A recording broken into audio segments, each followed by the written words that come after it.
Hello, everybody. I am thirteene, and we're going to be playing another fun deck tonight. This one I actually think is kind of based off a budget list that Saffron Olive did. I know it's kind of on the fringe of the format, like so many people had played with it, but we did get a couple of new toys. So we're going to be visiting Oketra Combo.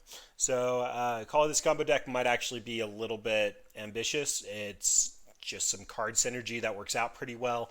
We don't combo kill our opponent, but there are some things that make it very busted for what we're doing. So let's go ahead and break that down. First and foremost, God Eternal Oketra.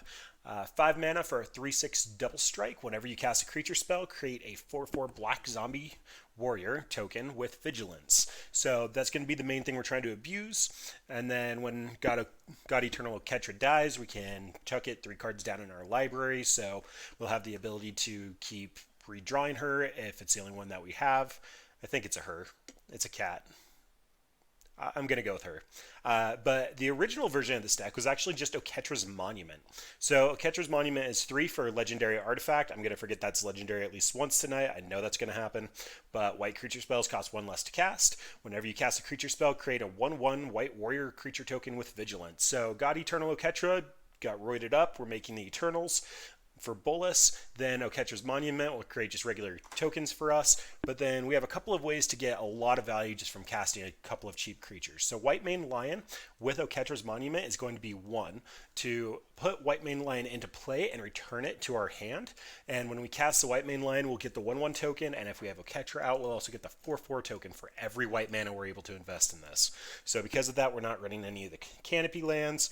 We're also playing a couple of creatures that seem a little weak from their power level, but this is our combo: is White Mane Lion, bouncy, bouncy, bouncy at instant speed, create a bunch of tokens, hopefully just kill the opponent. Then on top of that, we have Squadron Hawk. As I'm sure most people who know me at all knows, I really like Martyr Proc. Squadron Hawk is also going to be 1 mana, put a 1/1 bird into play, create all those tokens, go tutor up 3 more birds, give us the ability to create more tokens. Thin our deck a little bit, just card advantage, additional chump blockers, all that sweet stuff. Then Core Skyfisher is going to be pretty similar to White Mane Lion, but it's going to be a relevant body. A 2/3 can block most creatures on the format that aren't like ridiculously cheesed into play. And also has the same effect. We can keep bouncing Core Skyfisher. We can also bounce a creature. In a pinch, White Mane Lion can rescue one of our creatures if we want to just pick it back up to save it from a removal spell, although that means we're not getting the most value out of it. Then we get Thraben Inspector that draws a card to replace itself. Ranger Captain to go get that Thraben Inspector just for card advantage, as well as a couple of tutor targets like Riz the Redeemed and Walking Ballista that we can go tutor with Ranger Captain. So of note, Ranger Captain will cost 2 mana for a 3/3 with a sacrifice effect, and can also go get us a Riz. Riz will double all of our zombie tokens. Walking Ballista will be able to ping things, and yeah, so that's going to be the deck. That's a lot of cheap, efficient white creatures and the ability to continuously recast them.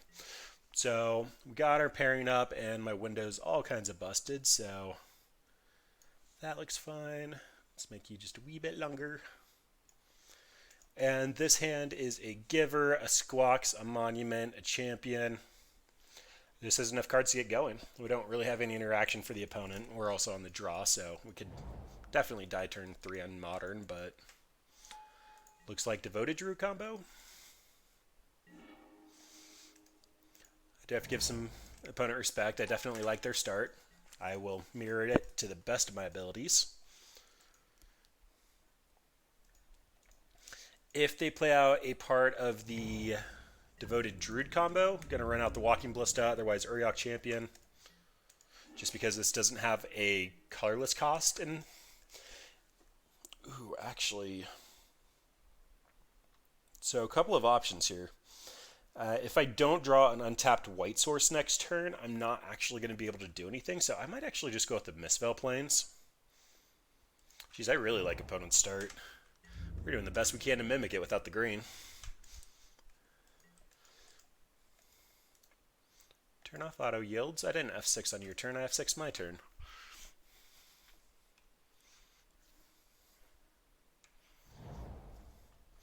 Alright, so opponent has 2 fast lands. I cannot imagine they're not the Devoted Druid combo.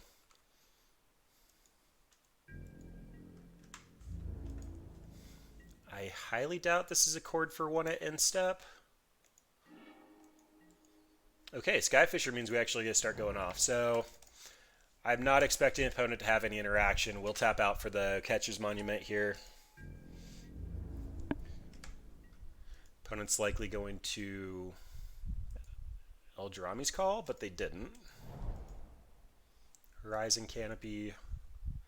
I cannot figure out what's going on. Are they just bad Infect? Main phase Coco? Finale for 2. Okay. Looking more and more like Devoted Druid combo.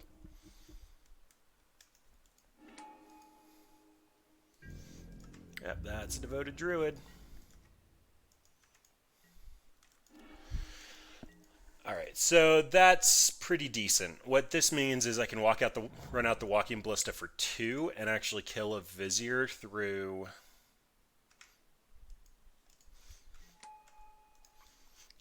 the Giver of Runes activation.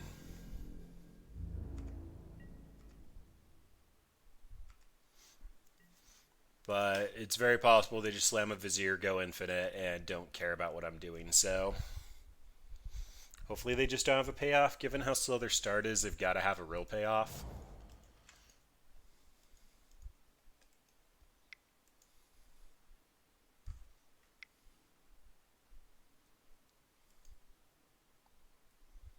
Undoing. So is this Ewit for Finale? Shall I? That's not great. So I think what I have to do here is kill the Giver so that they can't use Giver to protect Shalai. Then I need to draw a path or just a way to kill the opponent. Okay, I mean that is technically correct. They did pro green. That doesn't seem right.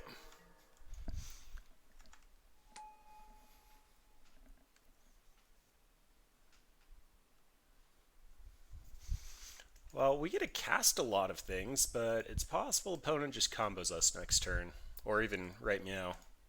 It's very possible they just do it right meow.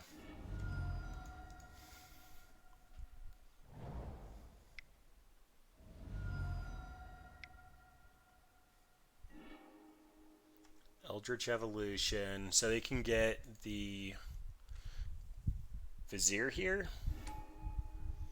So they must have a payoff.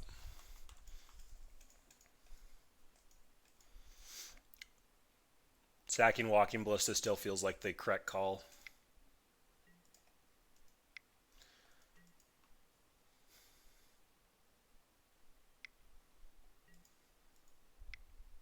We don't even really have a win in hand.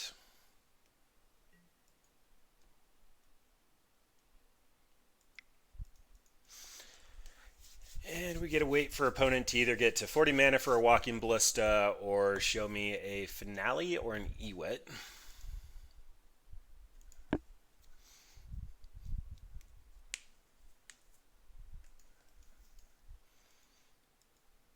This pause makes me think they might not have it, though. Nope, just got distracted.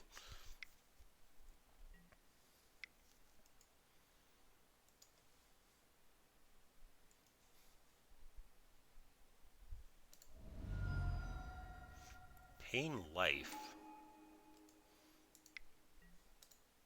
Okay, they go infinite there. I don't know why they waited so long. So what they're going to do is use Shalai for the 6 mana, put a 1/1 counter on everything, and then they can swing in for infinite. I can only buy a turn here. That's fine. I'm not going to make them click through all that. Okay, so I'm assuming an opponent won't be able to interact unless it's with a Walking Ballista, so we can bring in the Worship. Although Walking Ballista can still just ping everything we have. That might not be worth it. That's not actually indestructible. We kind of just need to race here. I think I'm going to bring in Thalia because Thalia will tax their Eldrami's Calls, the Finale of Devastations, the Court of Callings, the Postmortem Lunge, which, I mean, they're running Postmortem Lunge. Yeah, I don't think I want the Worship. If they're going to win, they can pretty much win through the Worship. Although that means they have to have the Walking Ballista and they didn't show it to us. I don't know. Maybe bring this in, and if we go to game 3 and we don't see a walking ballista, we can keep it. If not, we'll pull it. Uriok Champion is kind of cute. The double white's hard. I love our own walking ballista. The Giver of Runes is a problem. Celestial Purge won't be able to actually answer any of their things. It's target black or red. Stony Silence could actually stop their walking ballista, but it'd also stop ours. I don't know, maybe the Squawks package is just too greedy. This is better in longer games. So that means I could probably bring in Gideon. No, I have Thalia. I don't want a Planeswalker. Sure, 1 champion.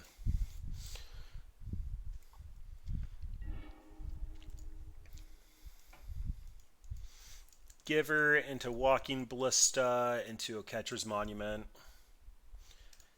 into Thraben Inspector and draw if nothing else happens. We actually have fast lands this game. That feels all right.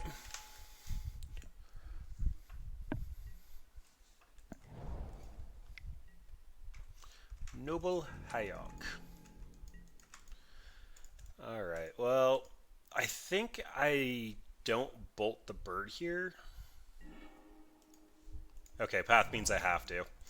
So the argument would be that Walking Ballista can kill a Vizier later on, and the odds of them having enough mana to go off seem fairly likely. So I'd prefer not to kill the Noble if I could help it, but this Path to Exile gives me the same coverage that the Walking Ballista would later. And then Giver can't protect itself. It's not going to be defending, so it may as well attack.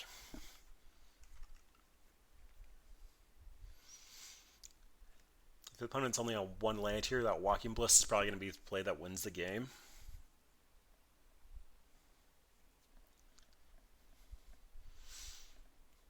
I'd love a white main lion.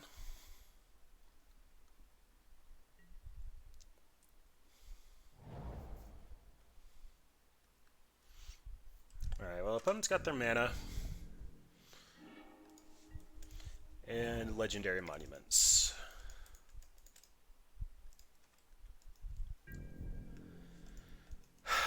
If they have a Codal, it's not going to have Death Touch. I think it's pretty safe to attack here. And I want a Monument first that the Thraben Inspector generates myself a token.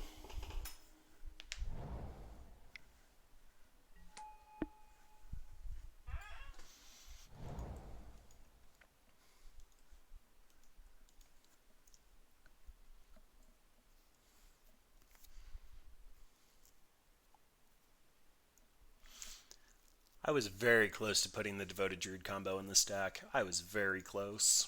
Figured it'd be worth it to have all the extra mana.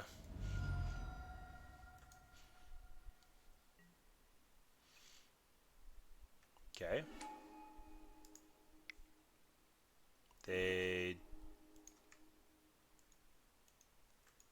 I mean, that lands. It was a lot of steps to land, but it lands.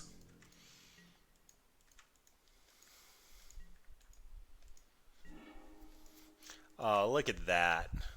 Alright, there's Thrabes. Gets me a clue. I don't actually care about protecting any of my creatures at the moment, so I'm just going to keep the clock up.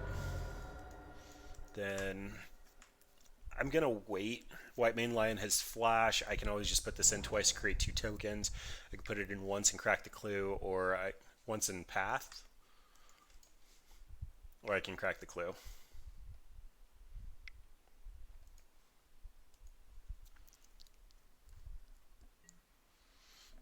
Finale of Devastation.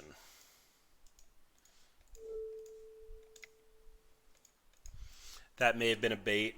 If they go and get a Vizier here and slam another Devoted Druid, that feels bad, but they had to tutor that one from their deck, so can't imagine they've got it. Yep.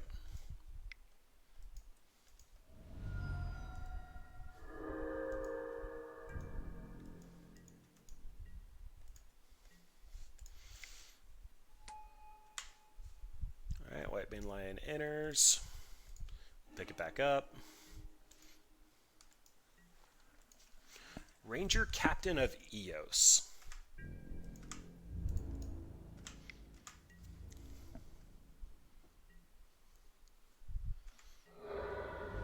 Nope, that's fine. I'm actually probably going to sack Ranger Captain on their upkeep since they've been using so many spells to try to tutor out their combo. This can go get me a... I already cashed out my Walking Ballista. That feels bad.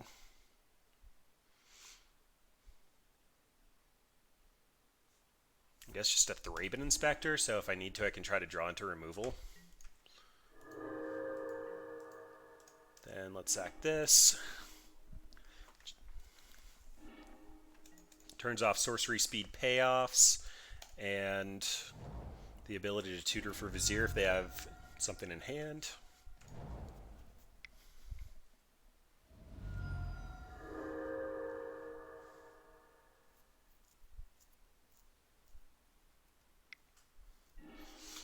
It actually may have been more correct there to white main lion the Ranger back to hand so I could go tutor another piece.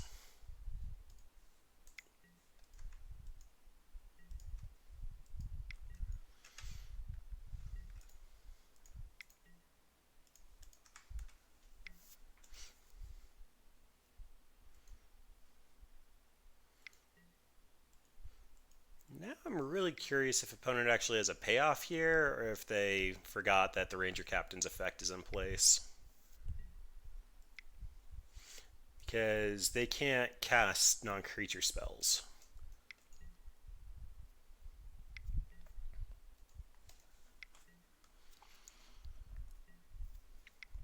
On the plus side, they do know the hotkey though, so this is going relatively quickly.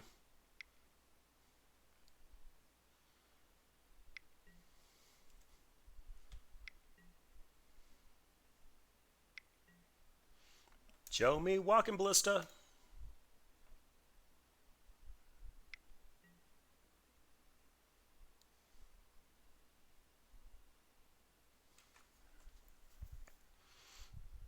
So I can concede here. They're clearly using the mana, which means that they're able to cast their spell, and they went up to exactly Walking Ballista lethal, but...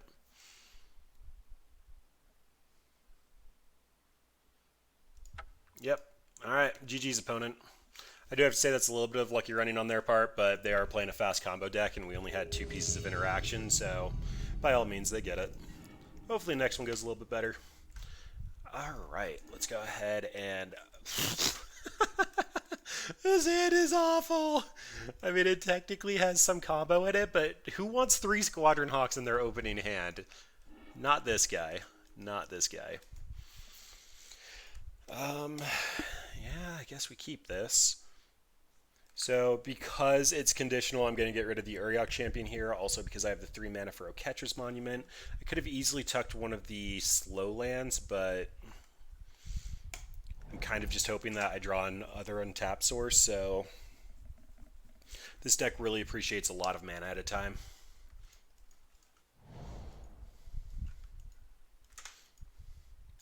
And this looks like Phoenix. Or Hedron Hogak. Nope, that's a Phoenix. Alright, another untapped land, so I think I want a Squadron Hawk. If I Squadron Hawk, I can only tutor 2 at the moment, though. Versus slow land, Giver of Runes, and then try to protect the Squadron Hawk the following turn. No, because I'm going to catch Ring next turn. Yeah, I kind of just want the chump blocker. I am so bad at math. If I get rid of 1 Squadron Hawk, that means I have 1 more spot in my hand. Okay, we're good. We're good. 13 just can't count. This also removes the bad top decks with Squadron Hawk. That's less good. Path? Core Skyfisher.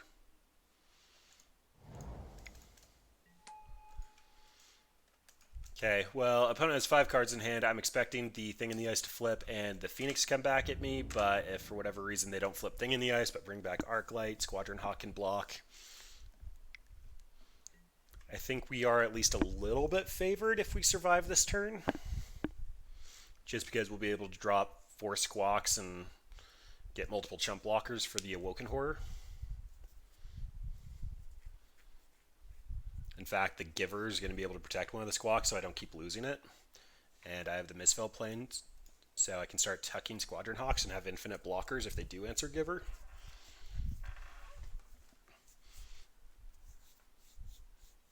But let's not kid ourselves. This is Izzet Phoenix. I'm probably taking a bolt to the face and they're attacking with 2 Phoenixes and an Awoken Horror. No. Okay. So I would love, love, love, love, love a white main lion so I could create a flash blocker for Awoken Horror. I really don't think running out the additional flyers matters that much. So let's go ahead and just Thraben Inspector. Draw the replacement card, see if I get an untapped land. I do, which means I can...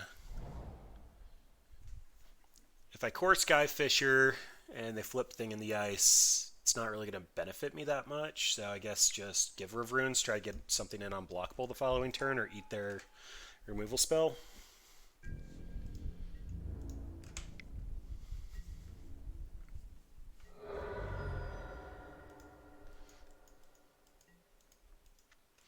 Creature tokens feeling slightly awkward versus the creature flip, though.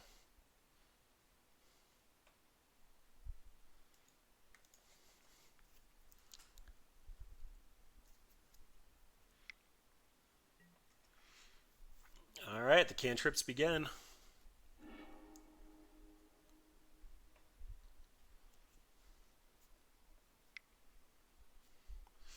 Thought Scour targeting themselves. No Phoenix found. Did get rid of a bolt, though. That's always nice. Unlike Martyr, we don't have life gain. So, well, I guess we have Urgot Champion, but that really doesn't count for much.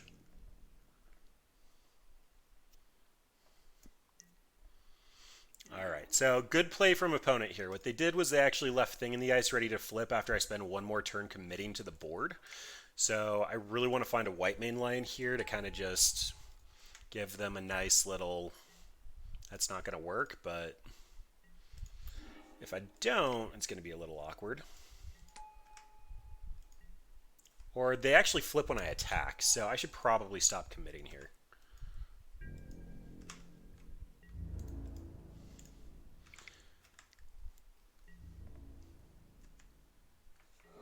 Alright, takes 3. No questions asked. So if I crack this clue, I cannot find an untapped land as well as a white main lion. So I think that means I'm just running out the Mistfell Plains and pretending I have interaction and then cracking the clue in step. But odds are I'm taking at least 10 this turn. Yep.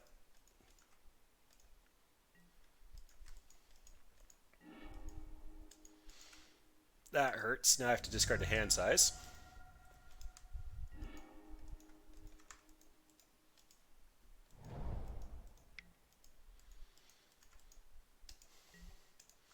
Okay, so obviously the redundant legendary artifact.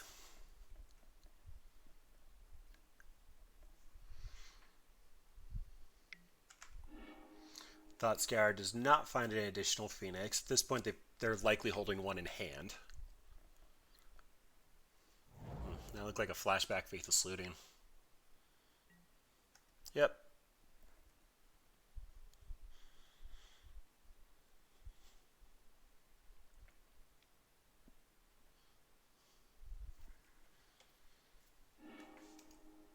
No Phoenixes. They did pitch an Aria, though. So of note, they do have Aria. I likely can't beat that, so I need to bring in artifact enchantment removal.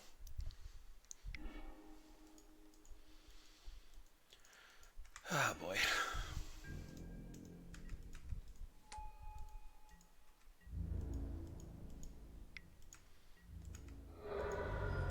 Yep, take 10, crack the clue, redraw a monument, play monument.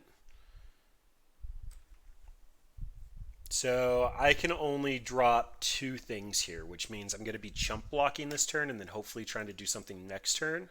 So that's going to be Thraben Inspector and a Squawks. Because those are the things I'm happiest to... Oh, I could have squawked and gotten the warrior token. Oh well, this is fine.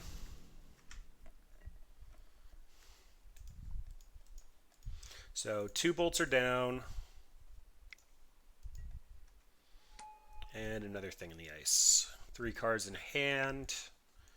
There's a Thought Scour. Did not find an additional Phoenix. 2 set adrifts?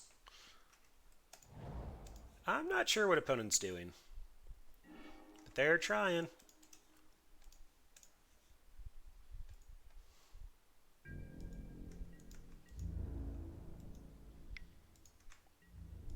Yep, chumps all day.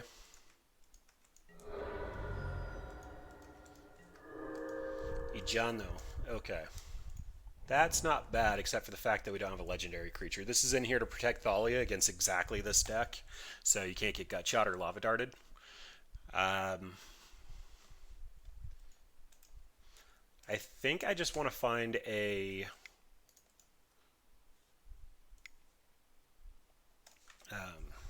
well, the white main line. I was blanking on the name. So...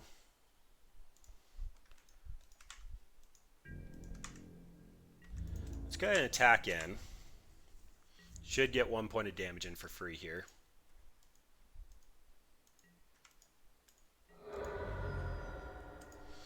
Then we get a Skyfisher.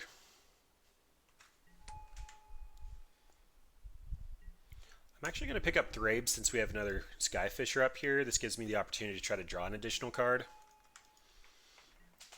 And I have unfortunately hit the diminishing returns again, so I can crack the Cluedo step, which means it's opponent's turn.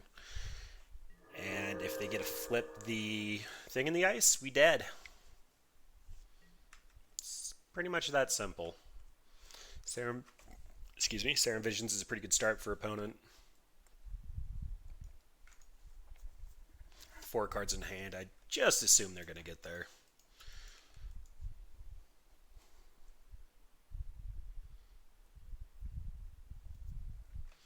Why have we not found an Oketra yet? Oketra would be really nice. I mean, still have Awoken Horror problems, but... well, there's a 3rd bolt.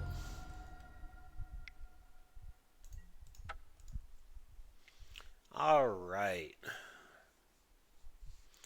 So, this matchup, Rest in Peace comes in because we can beat Thing in the Ice.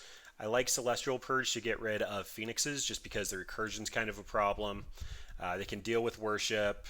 Thalia makes it really hard for them to combo off. The Uriok champions cannot actually deal with the fact that Phoenixes are flying, so they're not worth our time. Although gaining life could incidentally be alright, and somehow Disenchant never made it into our board, so we will just lose to Aria Flame. Guess sworn I had Disenchant, but it probably turned into Stony Silence. Gideon's better for grindy matchups, not just getting blown out. Cuts. Ranger Captain's fine here. Unfortunately, it's probably going to be a God Eternal Oketra. We still haven't found one yet, but when the opponent can just flip our stuff and have evasion past them, they're likely not relevant enough. Squawks is fine for chump blocking a couple of turns. We really just need to find that white main line so that Woken Horror can't get in. I really don't want to cut anything. Riz might be a little slow. It is just a 1-of as a tutor target, though. It's likely just not going to be relevant enough if it dies to Lava Dart and Gut Shot. Wow, I have to cut a lot. I have to cut a lot. Okay, anytime I have to cut a lot, I usually just cut the Squawks package. It is effective, but we have better cards we're bringing in, and that's exactly why you do it. Walking Ballista is probably weak, just because it can't actually kill anything, which means we're taking out our tutor targets. That means Ranger Captain's coming out. I'm okay if Ranger Captain gets bounced. Like, it's perfectly acceptable and can also stop part of them comboing off. Like, if they Manamorphose, you just sack it in response and it stops them, but there's just a lot of cards I really want in this deck. Well, we have a Giver and a Thalia and a Way to Protector, so this is acceptable. These core Skyfishers are awkward. Love to find an Oketra's Monument or something. Opponent's also likely bringing in Spell Pierce from the board, so should be aware of that.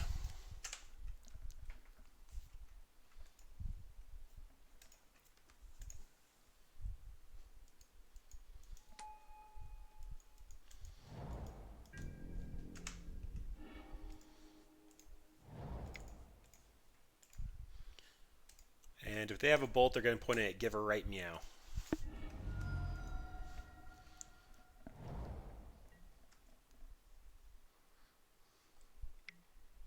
Thought Scour. Okay. So we might be dodging removal for a moment.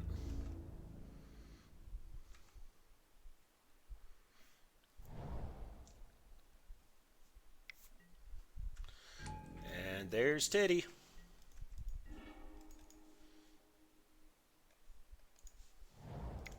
Misfell Plane's looking super awkward with this rip, and I don't play with Thalia enough. I play with her a lot, I just don't play with her enough. Not much incentive to attack here. With Thalia out, they likely can't kill her, and I'd rather have Give Her Protector than to try to get in for 2.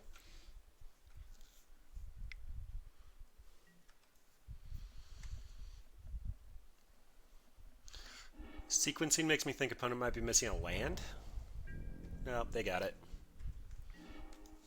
Another Thalia. Alright, well, rip, do some magic.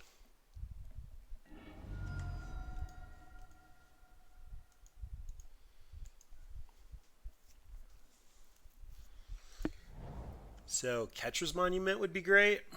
Top decking Oketra won't actually do anything because I can't pay for it. Yeah, there's a Thalia out. I literally just made that mistake. Oh, no, Sinkhole. Well done, opponent. So, in this case, I am going to be attacking in with Thalia. Going to give her Pro Blue so she can't be blocked. That was an amazing play from opponent. They cracked the land to get enough to Sinkhole through. Sinkhole out their graveyard.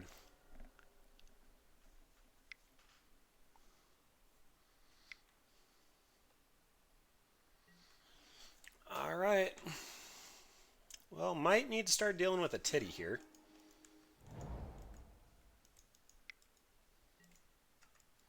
Two Titties. Well, Path can deal with one of them.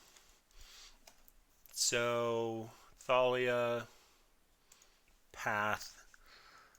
There's not really a way to core Skyfish or anything of relevance back in Path, so I think what I'm going to do is just take this guy before he gets the opportunity to flip. I don't want to wait until their upkeep, otherwise they'll bounce Thalia back to my hand. So they get the additional land, but...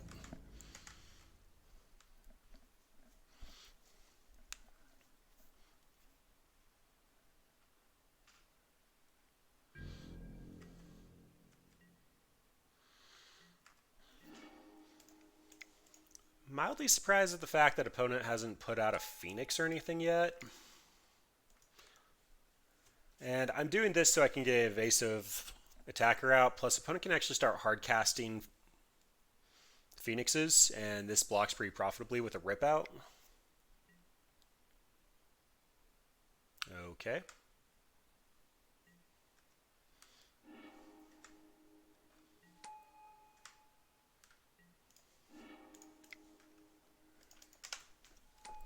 This does tell opponent we don't have anything, but whatever. If they flip Thing in the Ice here, we take the damage. It's rough, but Phoenix will do Phoenix things.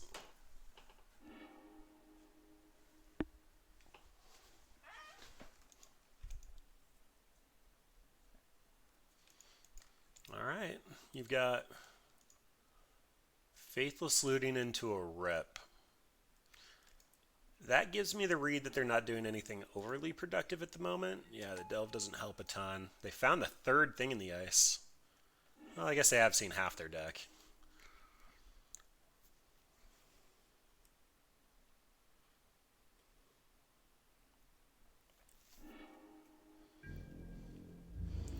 And unfortunately, there's a lot of garbage in here, which means they've gotten through most of their cards they probably care about. Is it worth trying to get a Skyfisher out? I don't really want to bounce Thalia.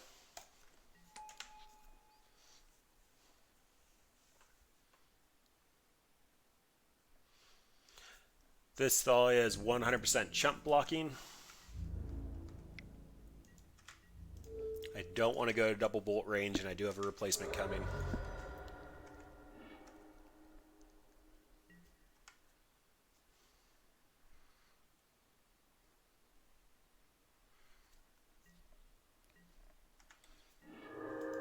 That's a path. That's not bad. Although slowly interacting with my opponent's not going to get me very far, so I need to find some real action. And Oketra's Monument would help a ton. Oketra would even be pretty decent herself.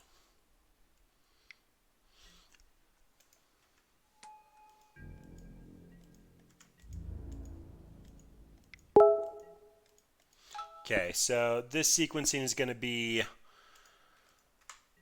Thalia blocks Awoken Horror. We'll give it protection. We'll take the 3. And step, we're going to path the thing in the ice that hasn't flipped yet so that we can actually invest in a Core Skyfisher.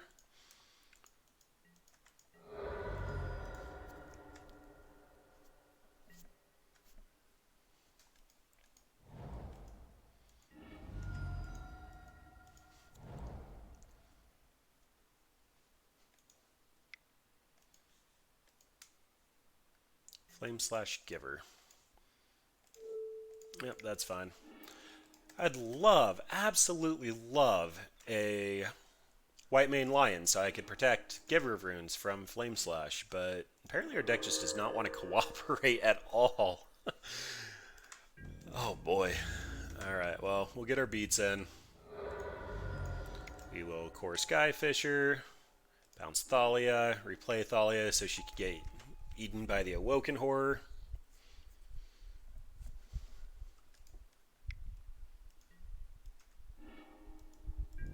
Yep.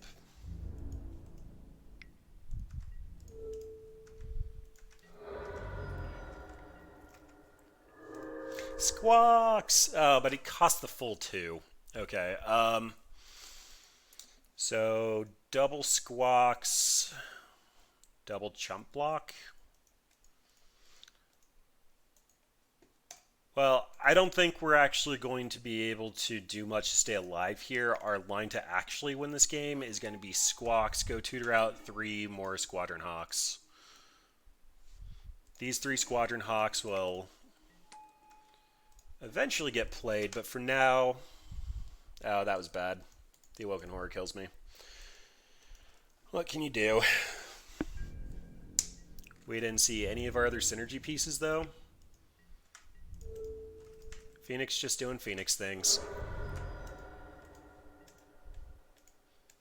I mean, they've seen 12 more cards than us. Gonna be 13 more.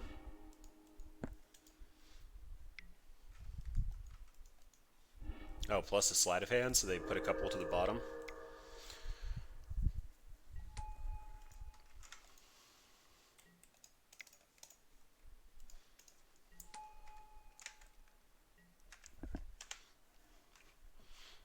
Opponent just needs to find a removal here.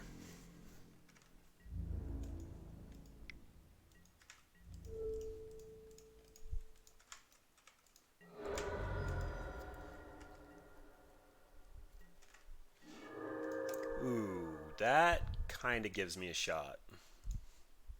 Kind of.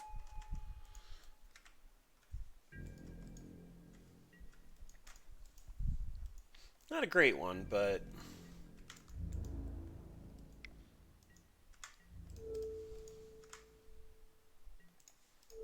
And Spell Pierce. No. Alright.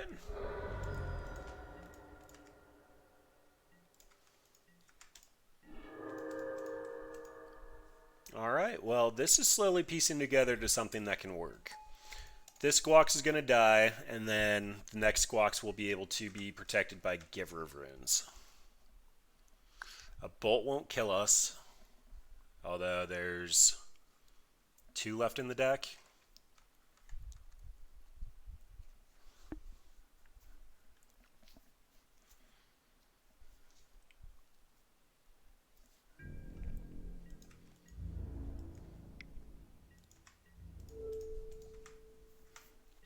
Man, we still can't even pay for Oketra. Feels bad, man. Giano. Okay, so that will actually protect Thalia. First things first. Let's go ahead and crack her a clue. Field of Ruin, not great. Alright, Squawks, you're coming down. You're the last of your brothers.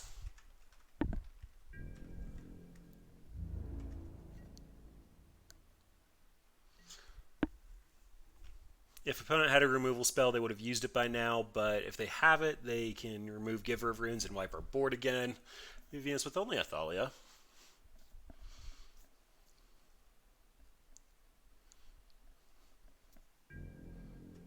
Opponent should still have 3 Arc Lights left in their deck and 1 thing in the ice.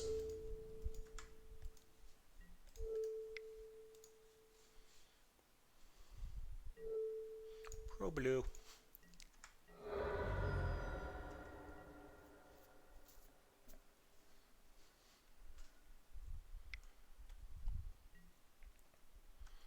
And there's an Aria.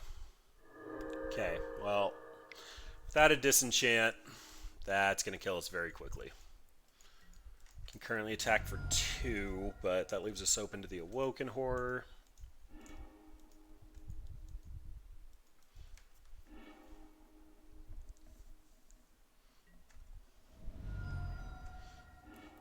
Mills me and hits Emeria, and there's the Monument. Alright, so 2 more spells and we dead.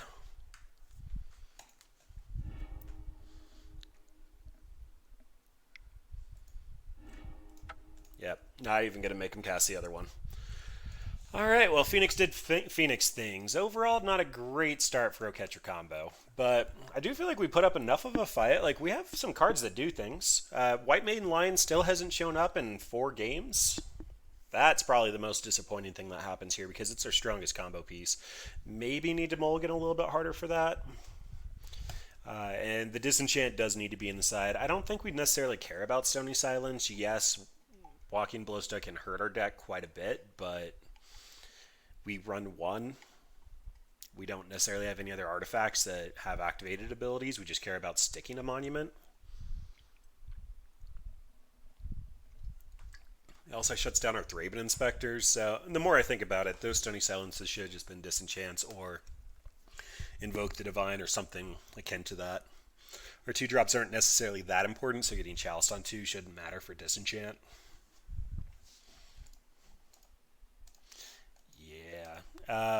One other card for consideration for this deck was Genesis Chamber, just because we should be dropping in a bunch of creatures, and whenever it enters, we'd get an additional Myr token. But we don't have a lot of synergies for going wide. We kind of just want to get the God Eternal Ketra out and get a couple of 4/4s and just close out the game that way. If we can get a turn 4 Oketra, we can actually do a pretty moderate job fighting off even Hogak strategies, because we only have to bounce a creature twice to be able to block an 8/8. I don't know. Thing in the Ice flipping is just so painful for creature decks. Alright, mildly slow, but it has everything that I want in it except for a 3rd land, and we have a couple of shots at that. So, yeah, let's go ahead and hang on. This is going to be turn 1 Giver, turn 2 Thraben Inspector, and hopefully turn 3 Monument.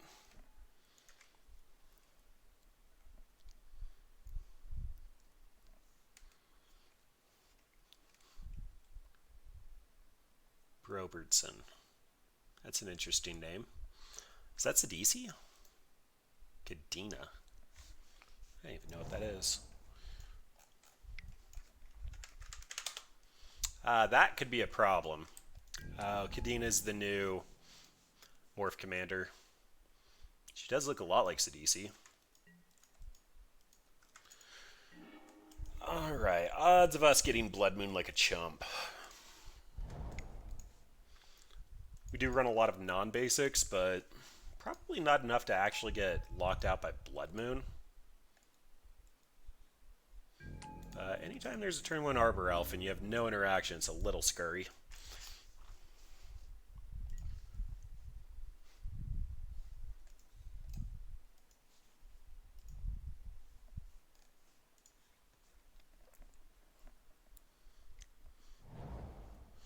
Yep, looking like Ponza.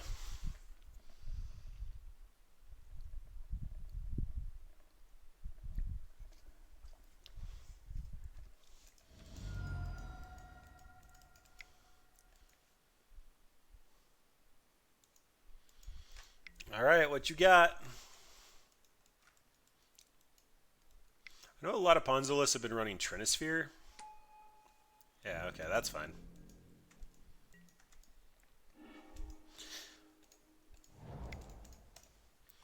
So opponent will start drawing a lot of cards, but unless they find an Anger of the Gods, it really shouldn't stop what we're doing. We'll be able to block that Tireless Tracker for a little while and hopefully draw into a path.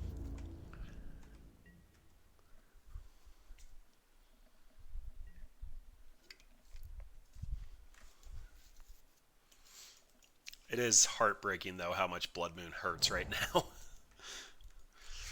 They got a fetch land. Alright, it's starting.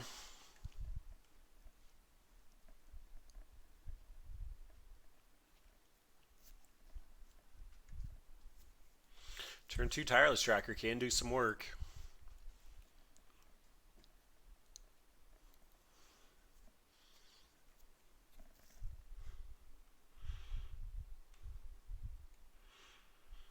So opponent technically right now has 4 mana. If they find a Utopia Sprawl, then they can get 5?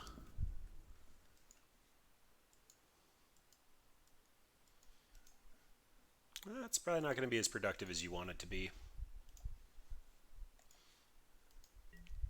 Opponent comes to that conclusion as well.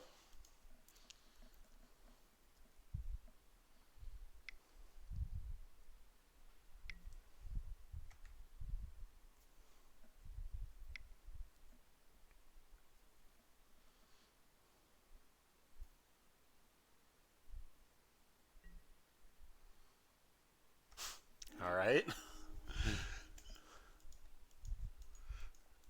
Opponent did recognize the value of destroying our Oketra's monument. Right before Oketra. We were so close, guys. I guess this is technically a tap land, so that wouldn't have been as important. We'll see if they have another one, though.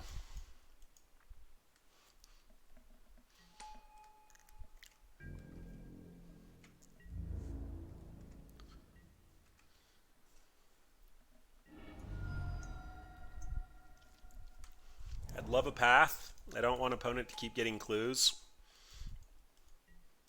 We're mono white. We should be able to win the value war.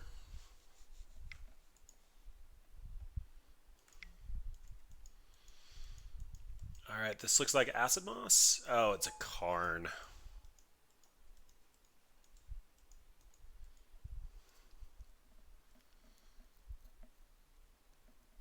Alright, now I can't crack the clue.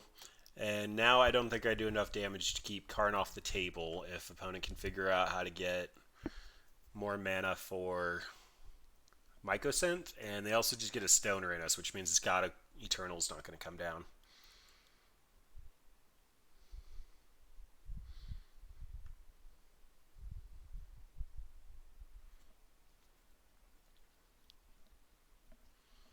So just the fun things.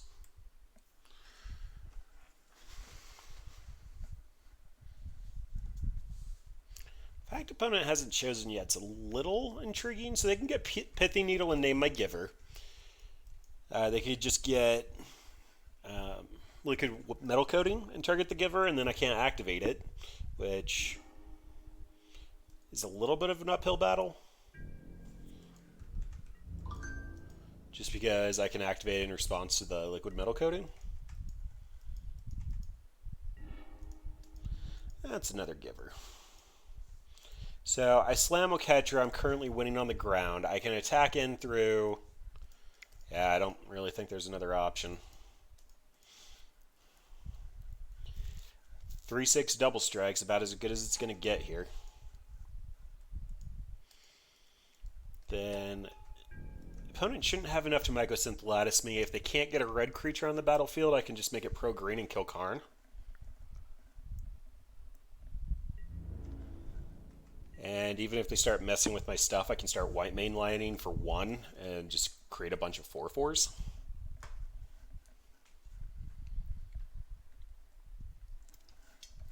And 1/1s. You may be smaller, but I do appreciate your effort. Holy crap, they just conceded? They conceded the match. Huh.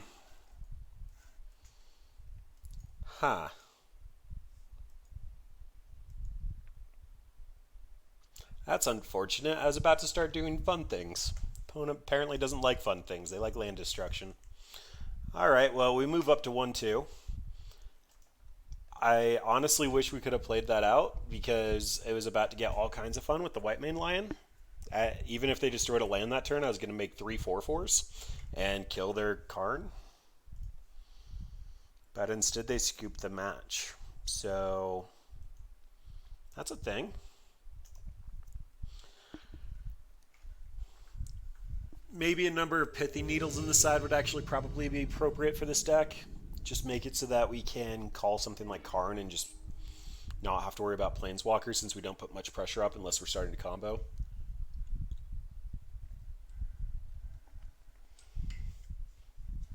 Got a little scared when I saw Karn that early. This is a turn 2 Squawks. Can't even dump my hand. Turn 3 Oketra's Monument. Turn 4 Oketra and no way to go off. I think we're going to have to do better than that. That was like borderline keepable, but... Okay, this does not have an Oketra's Monument. I'm probably going to have to tuck the Oketra, but I'll be able to restock after the mulligan from the Squadron Hawk. Alternatively, I just tuck the second land and hope I kind of get there. So the way that Flagstones works is I get to tap it for mana and then replace it with just a regular basic plains. Yeah, Oketra just costs a little too much, and honestly, because of her death trigger, we can replace her.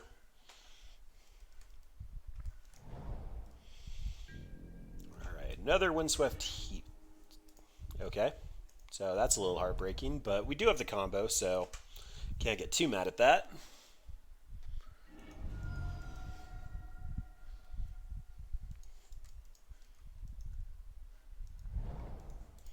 Getting a Canopy Vista. I want to say Scape Shift, but I don't think Scape Shift runs Canopy Vista. This is probably a Soul Herder deck. Yep.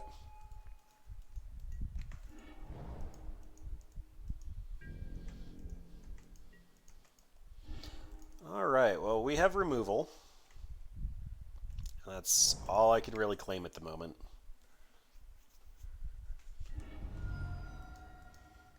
Are you spell snaring my Squadron Hawk?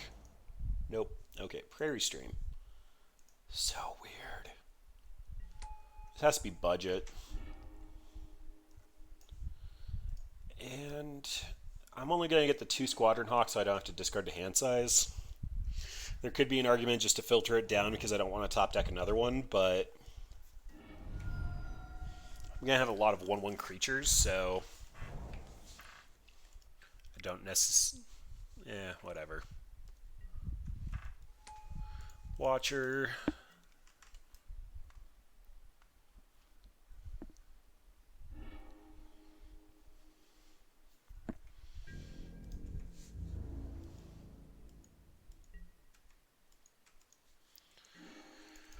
And another white main lion. Keep the new one.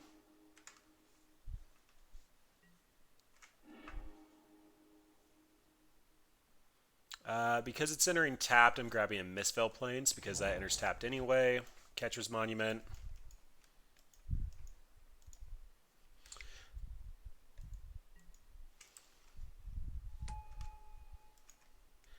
And I believe starting next turn, I'm going to be the clock, so I'm just going to go ahead and get my first beat in, see if they want to trade the Codal for it. Codal doesn't have Death Touch, but it should trade anyway. For that reason, I probably should have actually Oketra's Monument main 2. It's always correct if it's not going to make a change in combat to always do it main 2. But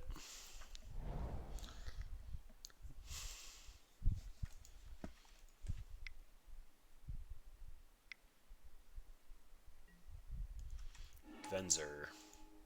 Return my Monument. Lovely. It's actually some really good tech for that deck. Venser is always overperformed whenever I put him in anything.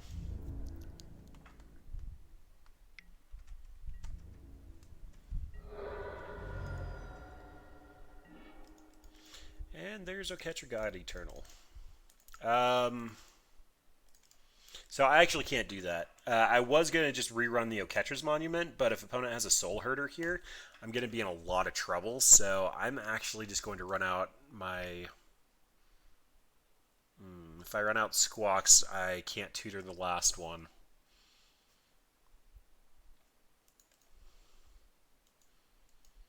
And opponent likely actually doesn't have much going on. They have 2 cards in hand.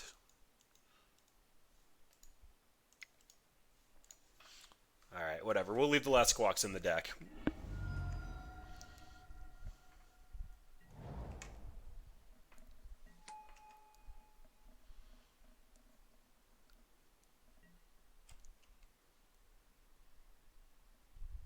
I really want to draw a land. I know it's minimal, but I'm just going to take the last Squawk so I can discard it. Get a higher shot at a land next turn.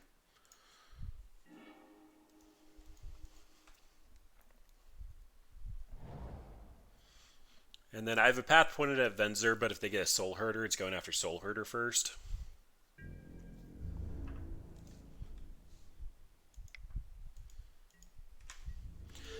Although this represents the most damage and something I can trade with, they'll get their card back, so I'm blocking the Coiling Oracle. Honestly, 4 damage doesn't mean a whole lot. Their deck doesn't put me under too much pressure. Look at that. Nope. Okay. Got the set stopped just in time. If we would have went to end step, they would have had the trigger to exile something.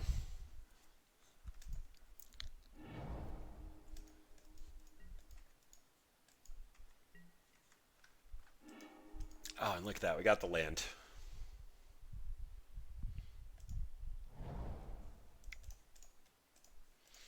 Catcher's Monument, trying to make a return.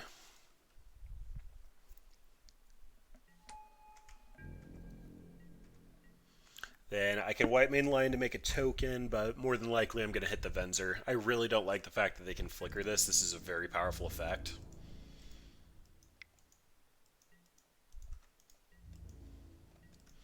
And again, I'm going to take the damage because Soul Herder is significantly worse than Venzer. Although if they have Ephemerate, that's probably a weaker line.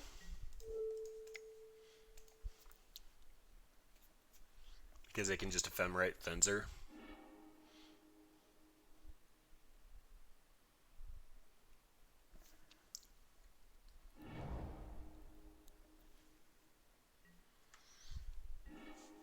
And another path.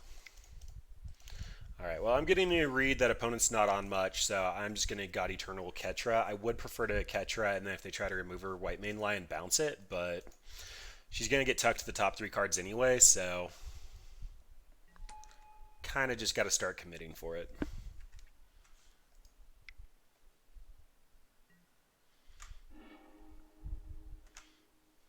Okay, so pathing first, and then this goes onto the stack.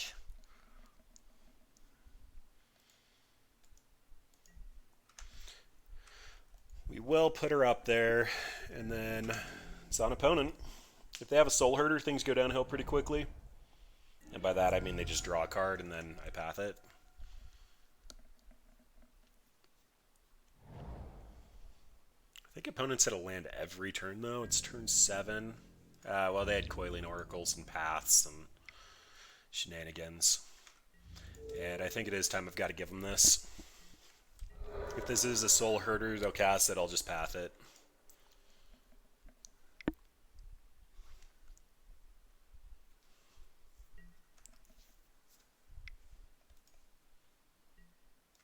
Wall of Blossoms. Okay. It's another card that draws a card. Okay. Yep, they got me. They got a free card out of that.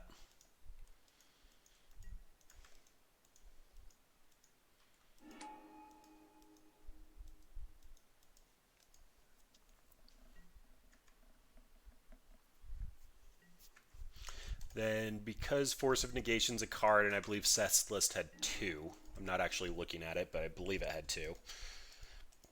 We're going to set the upkeep stop.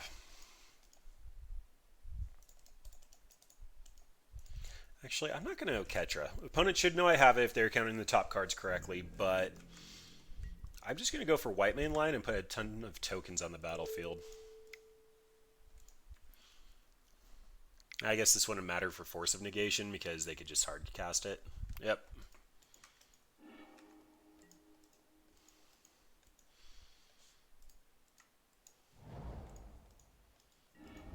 Oh well, cost them mana. If they attack in with this, then actually... Attack! Do it!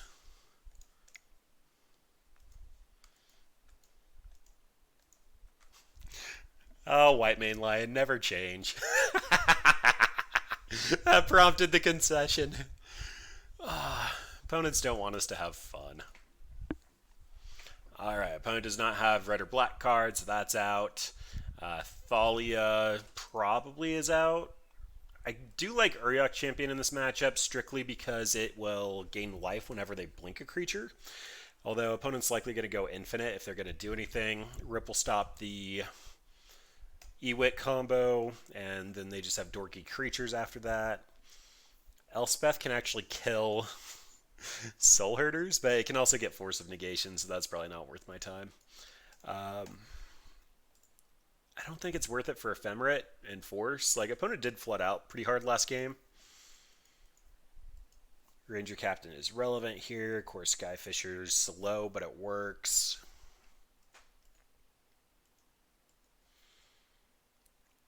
Jeez, I like so much of this deck in the actual shell. I don't feel like I have a lot of flex slots.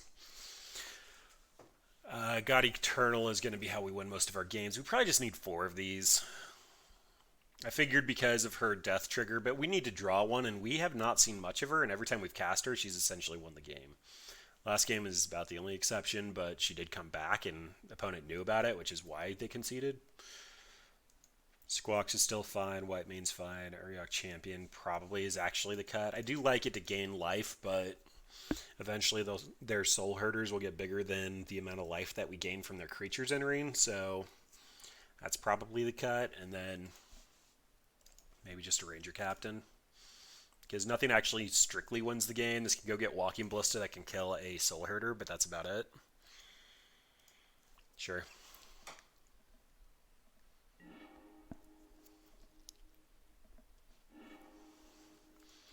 Alright. We have a Slow Land, a Rip, 2 of our Squawks, a God Eternal. We can do better. This is a little bit better. Keep that guy. Amaria's not going to be online for a while, so we'll tuck that.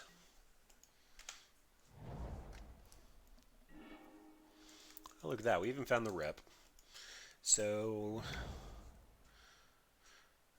if they have removal, it's going to be pointed at Giver, so may as well run out Giver first. I'm not going to be cracking a Clue next turn, but Thraben Inspector can attack, which would have been the consideration. This is likely just a 2-mana dork anyway. Yep, there's the Oracle.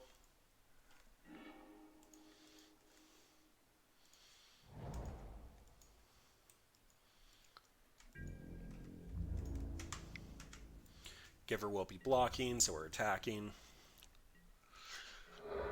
So I could run out Thraben Inspector here and not get any value out of him, other than the fact that he might be able to block, but opponent is currently on Ewit mana, and this is the most efficient use of my mana since next turn will be Thraben Inspector and crack it if I don't draw something relevant. So, rip it is. If you're not familiar with opponent's deck, it's something that Gabriel Nassif has been pushing. It's a flicker deck that eventually tries to flicker Ewit every turn, picking up Time Warp, and then you just take infinite turns.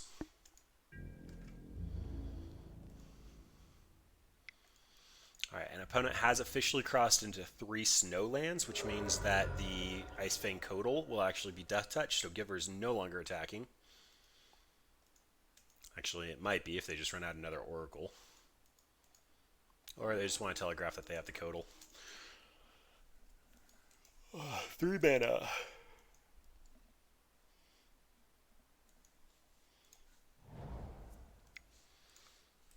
Alright, this leaves up the Clue or White Mane Lion to protect a creature. I'm happy with both. Although, if I can wait long enough on the white main lion, paying 2 mana for a 4/4 token is still relevant.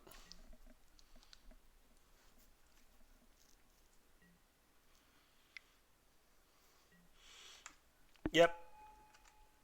Opponent made it pretty clear that they had that. Not surprised at all.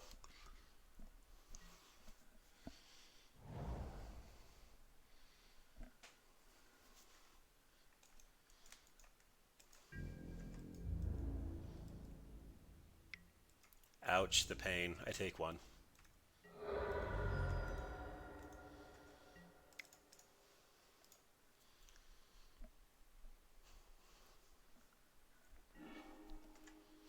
Hey, look at that, the land. We can... Jono's not going to protect anything yet. White Mane Lion replay Thraben Inspector could technically be a line, but I'd prefer to just get things out of that. Let's just run out the tap land and ship it back. Opponent hasn't done anything threatening us yet. They can still just untap and basically kill us if they have a Soul Herder, and... No, I guess they can't. They can start applying pressure, but they can't kill us.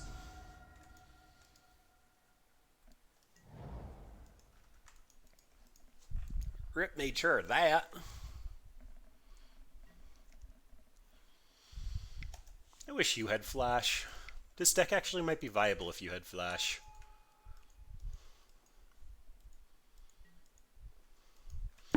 Alright, Jace Brainstorm. That is kind of threatening. I was trying to use the Giver to protect a creature here. Opponent just bouncing God Eternal Oketra for 3 turns is technically a line I could take.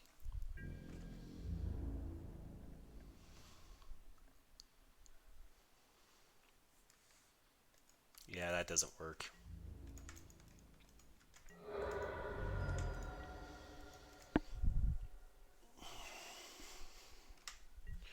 Alright, so my consideration here is I can White Mane Lion, pick up the Thraben Inspector, end up attacking Jace for 2 after playing God Eternal Oketra. But it looks like opponent's leaving up a path, which means I'd prefer to just...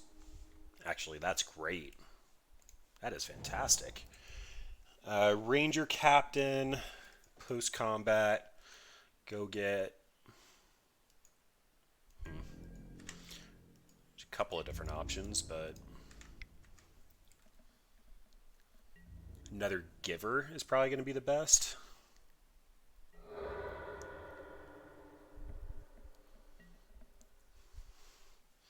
So I'm getting the read that opponent has a path here. That's why I'm not running out God Eternal Oketra.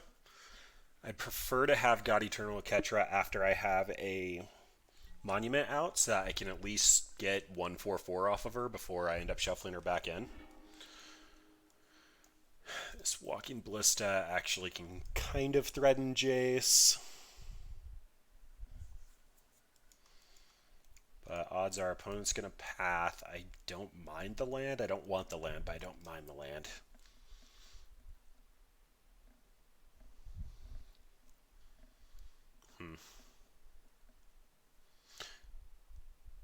Yep.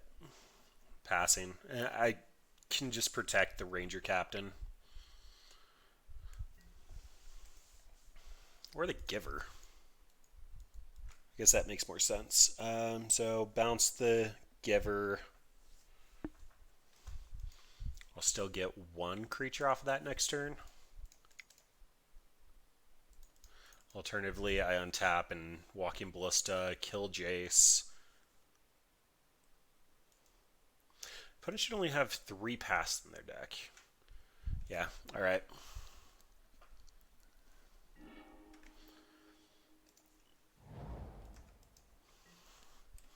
This is just so good with a Monument out. And kind of meh when it's not.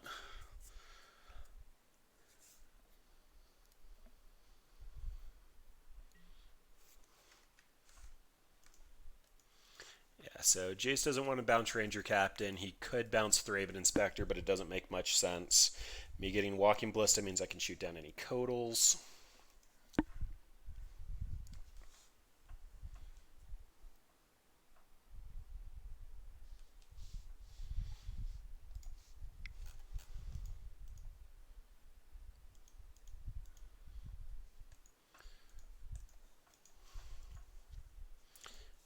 If this is a soul herder, opponent's going to find out I don't have removal.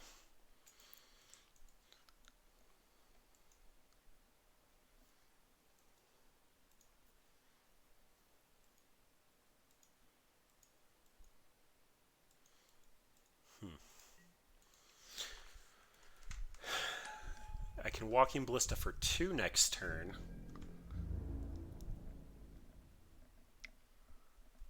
Yep, completely correct for opponent to attack here because they're going to flicker it, it can still defend. Coiling Oracle's draws a little bit better, but...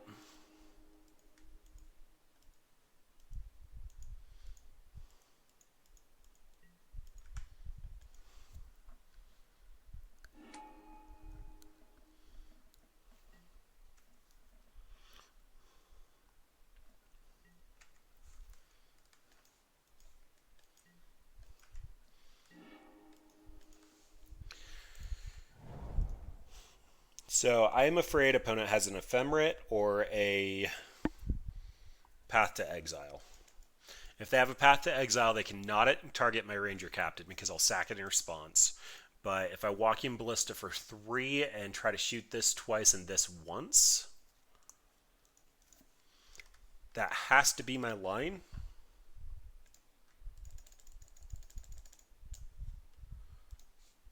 But if they have a path, I'm going to have to shoot this 3 times, and it really cuts down on what my options are. So, kill Soul Herder.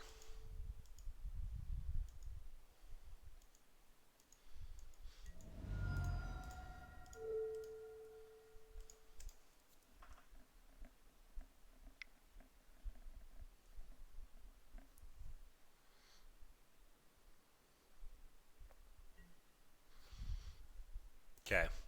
So my options here are let the path happen, just shoot down the Soul Herder, sack this in response, not get a land, and Soul Herder dies.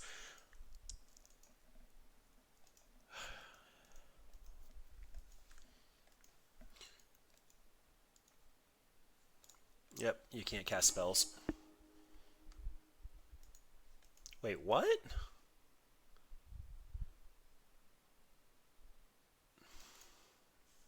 Card would be put into the graveyard, exile it instead. Lovely. Ah!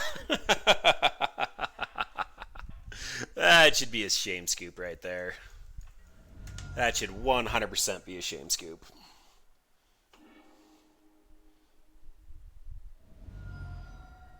I cannot imagine an opponent knew that was how that was going to go down. Alright, whatever. We attack Jace. Next turn gets to be Oketra with White Mane Lion. I still need to draw into a path now because of how that went down. Gee, Soul Herder and Rip. That actually might be a new deck I might want to try to play with. Because that was backbreaking. Yep, your Soul Herder's going to be huge.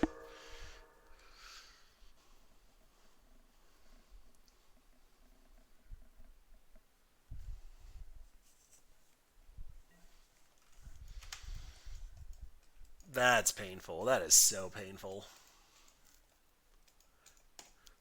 So the Ranger Captain was completely acceptable. I did not think that's how that interaction would work, and I learned from it, but sacking the Walking Ballista was definitely a punt. Now this gets to be Oketra with a Squadron Hawk. Honestly, not the best turn, but that'll give me a 4/4.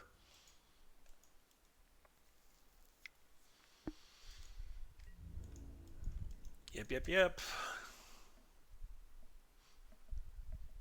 And that might put Jace on bounce duty.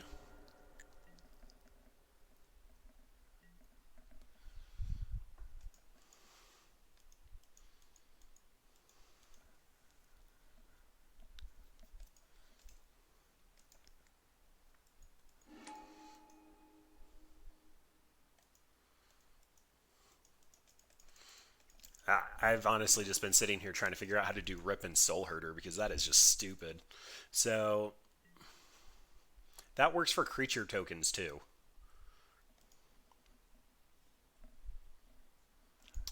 Eternal Scourge. Opponent discarded Knight of Autumn. That can't bode well for me. That really cannot bode well for me. All right. This is my Oketra. I honestly don't think there are many like her. At least not in Modern. I think I might be alone in that.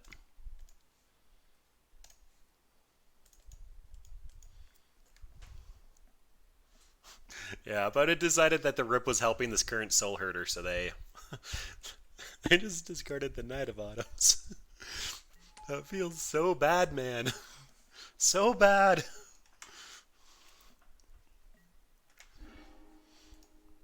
Alright, well this restocks the hand, then this white main lion can buy me a couple of more tokens, assuming that opponent doesn't do something awful to God Eternal Oketra. Yeah, my stuff doesn't have haste, it's your go.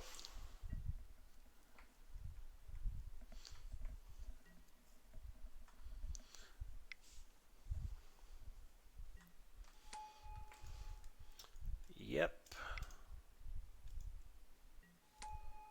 Wow. Okay.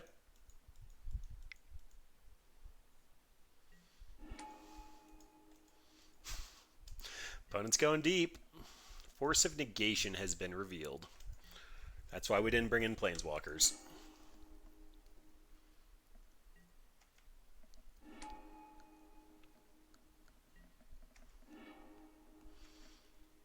Watcher of Tomorrow.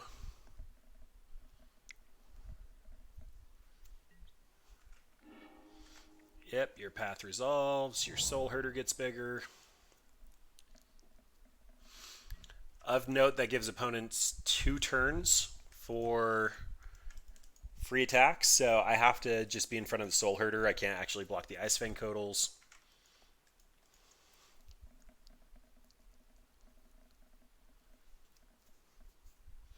Oh, Ketra's Monument off the top would just be gravy.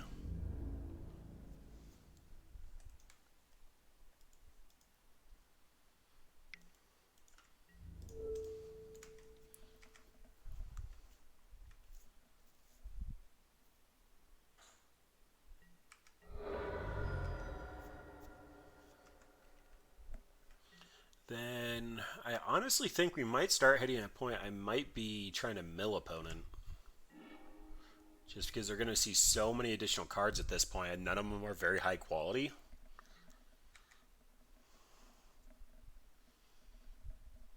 They're already discarding multiple cards to hand size. Opponent found an Ephemerate. It's definitely worth noting. Discarded the Ewit, so they are on the combo kill.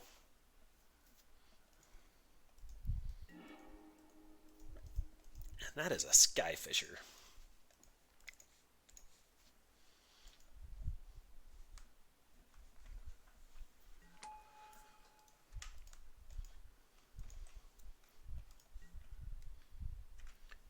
Definitely do not want to use the ability. I want to draw into that Oketra again.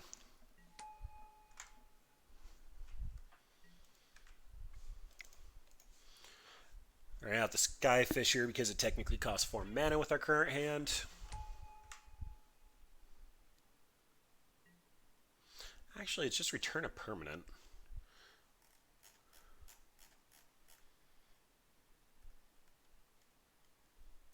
Yeah, let's just bounce the land. Costs 1 mana. What's up? So they can have removal spell, bounce with Jace, redundant Jace. Yeah, I guess that means the last Squadron Hawk comes out. I will use White Mane Lion to protect something. I'm not overly excited about that, but actually that should have been a reason to keep Core Skyfisher in hand. Because I could have used Core Skyfisher to pick back up White Mane Lion after using it to save a creature.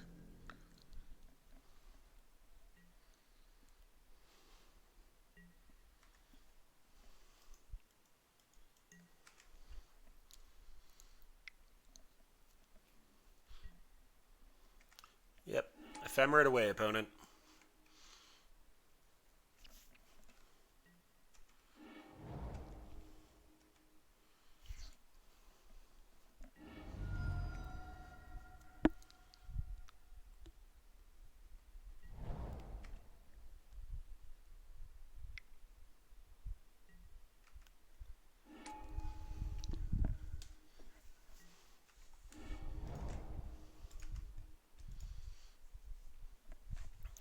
Opponent found a lot of lands.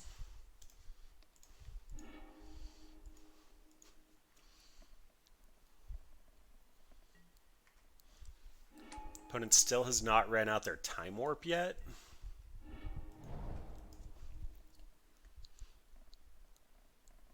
I think most lists are playing 2 of them.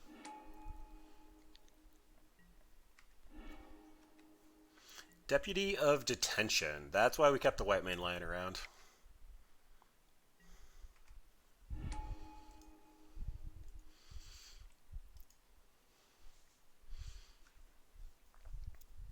Okay, well this does make Oketra worse.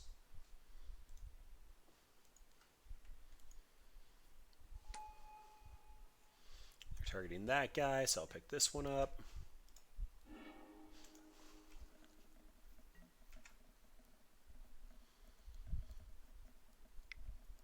But now opponent just gets to flicker the deputy. I found another one.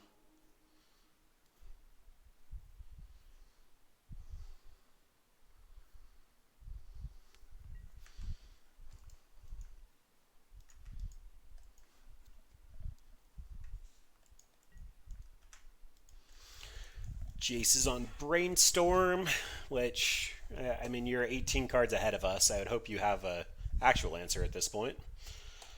I could see plussing. Fate Sealing trying to keep us off of Oketra could be an option. I guess that actually should have been a line I considered a while ago. Plussing will also allow them to start bouncing blockers if they find their Time Warp.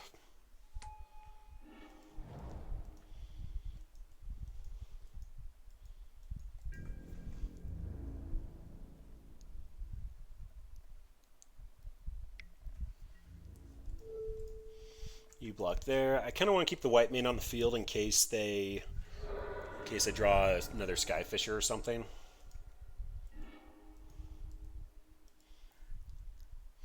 Then this Deputy's probably taking my White Mane Lion.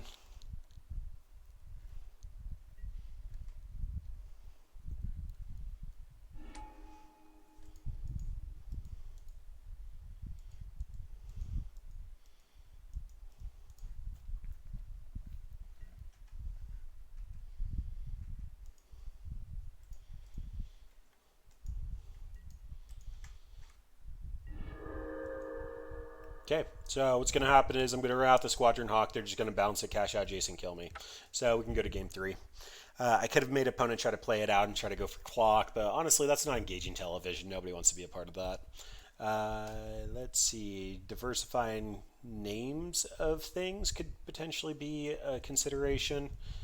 I just really like the idea of gaining life. We would have gained at least 40 life that last game, but what would I be cutting for it? So it'd probably be it might be the Squadron Hawk package, and we saw how valuable that was.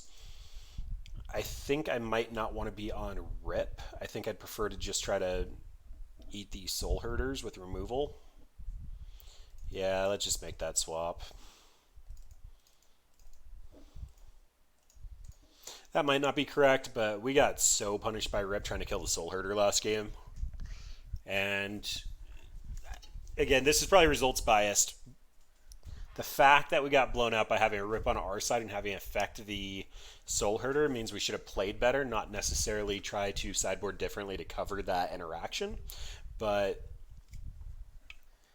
when this is a relevant card and this is only a somewhat relevant card, if I can get rid of their Ewit, it's probably likely that I need the champion in play instead of the Rip.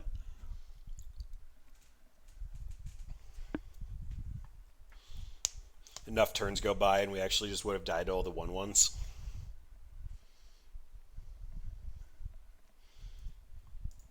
Yeah, Oketra, really wish you could do some more work there. If we had a monument last game, we would have closed that out so fast. Oketra would have come down like 3 turns sooner.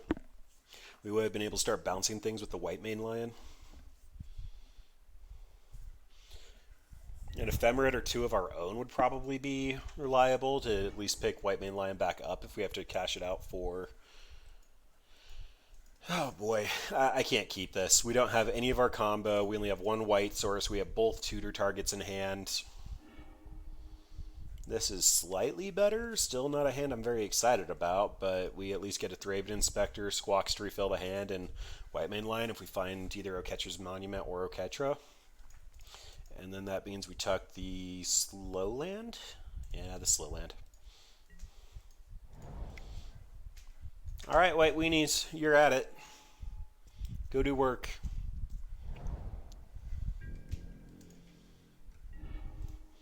Ooh. I like drawing cards. I probably shouldn't be excited to see a Thraben Inspector on turn 2, but I like to draw my cards. I can understand opponent trying to save on clock at this point, but they should have tried to hold up interaction as we had not made our play yet. That guy. There we go.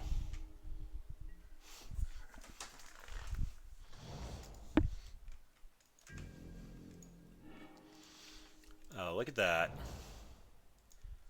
That's a card I like to see. So opponent has not shown us anything other than Force of Negation that could potentially interact with our non-creature spells, and after seeing all of our creatures, they probably took them out. They did show us one last game, so they definitely left them in post board, but is it 2-for-1 if they kept it in? They did, pitching the other Force of Negation. Yeah, I don't think that's correct sideboarding from opponent's side. We have 4 things that you care about, unless you really care about the path. Then it goes up to 8.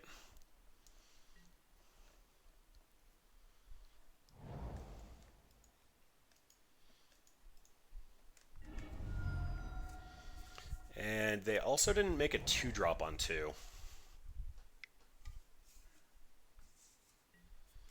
Wow, they just went for a Soul Herder.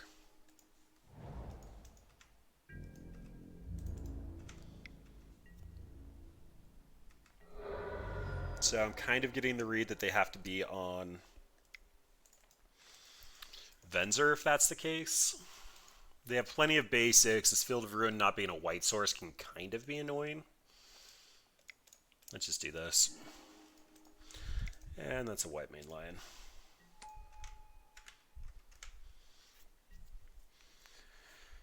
It might have been correct to put more pressure out there since opponent's already on 12 and they only have a Soul Herder and they're likely not blocking with that.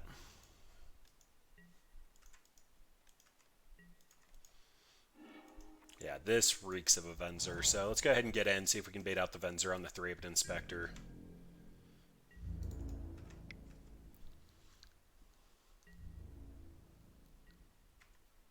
Okay, no Venser yet. That means Thraben Inspector, hold up clues / White Main Lion, pick up a Thraben Inspector, just keep drawing. Try to outvalue the opponent.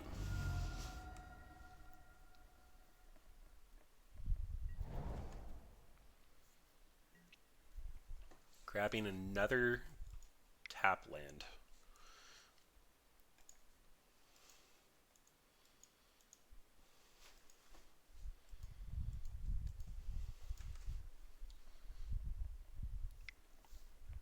So, Knight of Autumn. I'm guessing to gain life. You got it.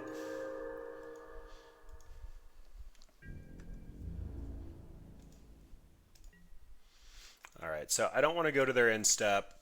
I want to find a path for their Soul Herder. That's not a path.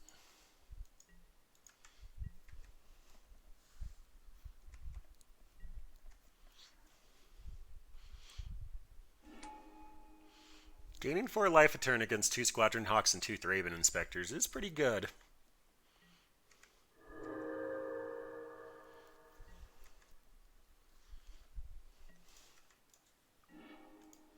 Mistville Plains.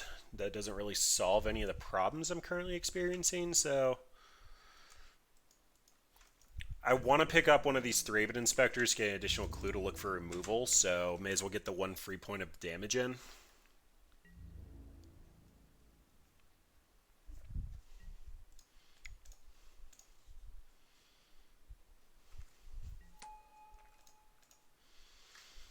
Pick pick up this dude. Hit for 3. Then this means Thraben Inspector comes down, and then tap land so I can crack the clue or white mane if it's relevant.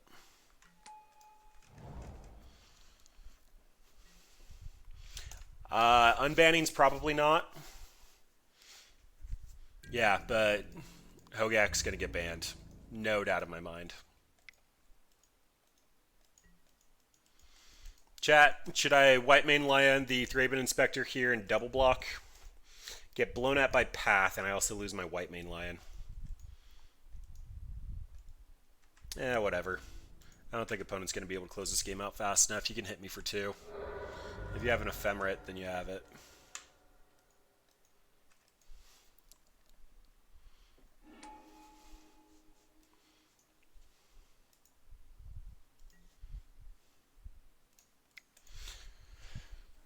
Yeah, I mean, I believe there are cards that should be unbanned, and one of those should be Stoneforge Mystic. Pretty clear and simple, but I would not be surprised if there's no unbannings, but only Gak gets banned tomorrow. All right, Jono Castle.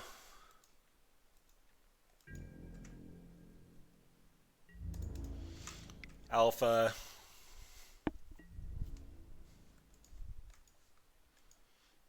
Then I have enough for God Eternal Ketra and White Mane Lion.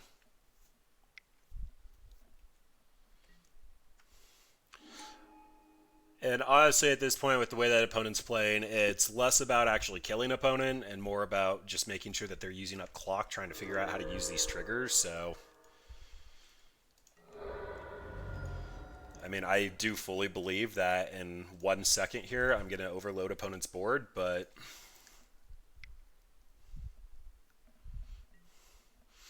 really?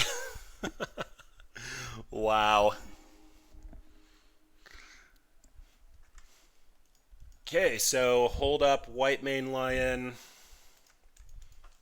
and probably just tuck God Eternal Catcher back into the deck. Actually, that was wrong. I should have Squadron Hawk so I could just chump block the Soul Herder here. Because I still want this White Mane Lion in hand. Actually, that's not relevant. I can just bounce the other White Mane Lion.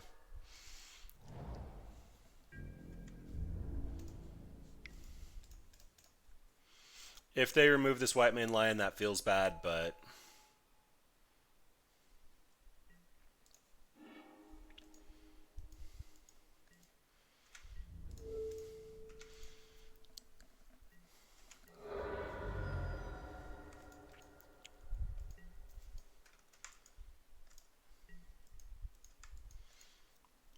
yep, keep it up, opponent.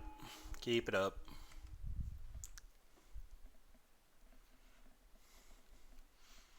Not sure if you've noticed this, but I'm White Weenie. I have a lot of White Weenie cards.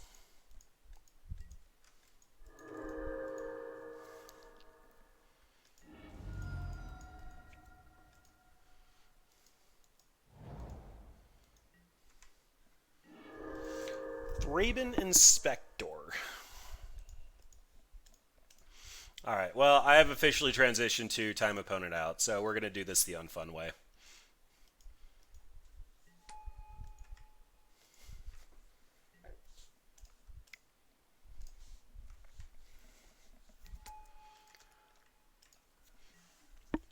There's nothing to tutor up, then I'm going to be cracking the clue, tucking the Squadron Hawk that chump blocks.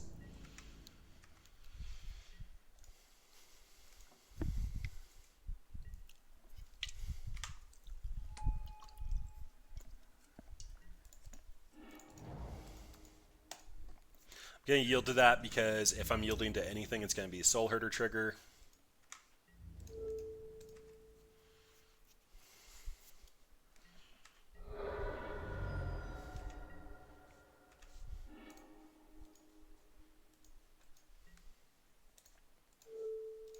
Put Squadron Hawk back into the deck.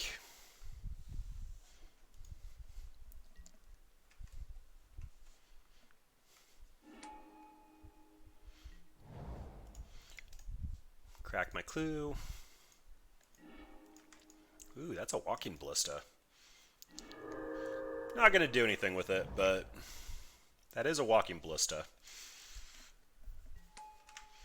Alright, Squadron Hawks enters. Go gets the one that I tucked under the deck. Opponent should be seeing that they're not going to get in for any damage.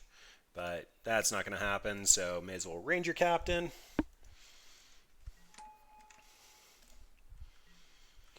We are going to go get Riz.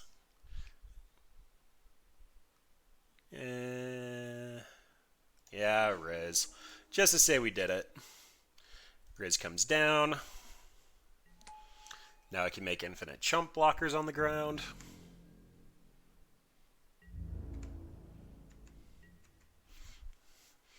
I have a wall of creatures, opponent. Soul Herder 2. Great, you have 2 minutes.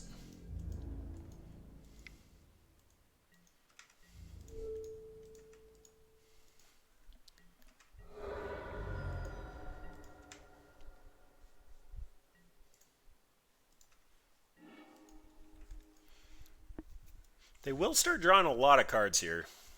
I think that means that I probably just need to Walking Ballista and kill their flicker targets. Walking Ballista there would have stopped their Soul Herder, which probably would have been relevant. Yeah, opponent realized they're not going to get there. Alright, we move up to 2-2. We did get to see the ability to grind in that last match. I really wish that our Ponza opponent didn't just see a God Eternal Oketra and scoop, but I mean, so far this is performing exactly as well as I would have expected to. We are 50-50, and that's pretty standard for any Magic deck, especially a competitive one. We're not putting up overwhelming results, but we are putting up a fight. And this is a single land away from being quite good with interaction, and I could also see myself just pathing the Thraved Inspector to make this happen, so it's a little bit slow, but looks like it's humans. Alright. Noble Hierarch. This Plains is going to make them call pass, shut off half of our hand, and make me feel bad. Them naming part of our combo is going to really, really hurt. We don't really have any side removal like Winds of Abandon or On Thin Ice to get around Meddling Mage. Wow, and they just go for Mantis Rider. Alright. Game on, opponent. Game on.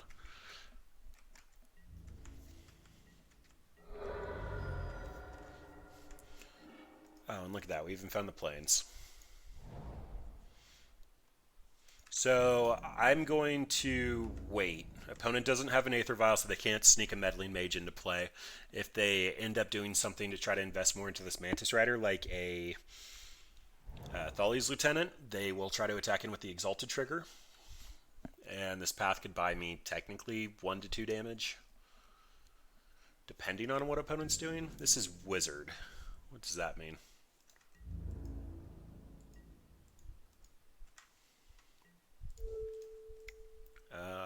I think that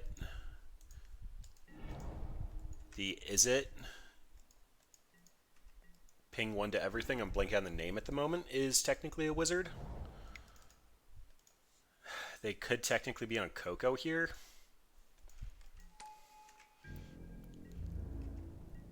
But I'm just going to start putting my plan together. I'll take another hit, and then I should generate enough creatures that this shouldn't be a problem. Wizard. What is Phantasmal Image?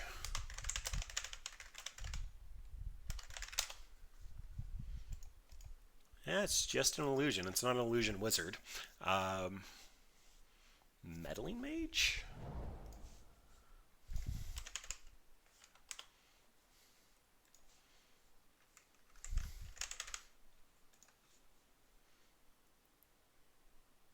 Yeah, Meddling Mage, but you would just name human. Oh, Deputy of Detention. That would be a Deputy of Detention.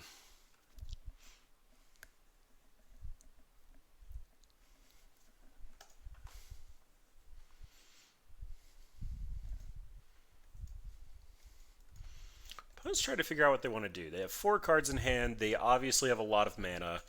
This wizard means that they either have the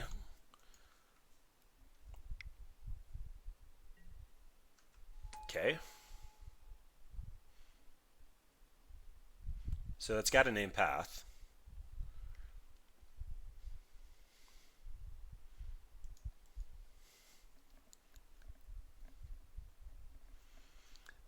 If opponent's familiar with the budget deck that Saffron Olive did for this, they might name White Mane Lion.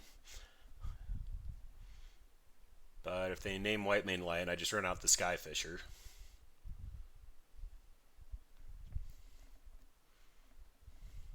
This is a legendary, so they're not going to be worried about multiples of them.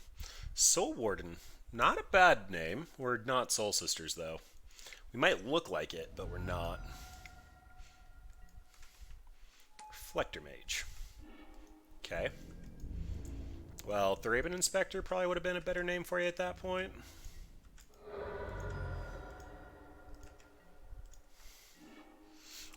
And there's a Ranger Captain. Have we played this game before? I guess the Thraben Inspector stops that for this turn. So, opponent's going to try to swing in with both. Unless I Ranger Captain, then they're only going to swing in with the Reflector Mage if they swing in at all.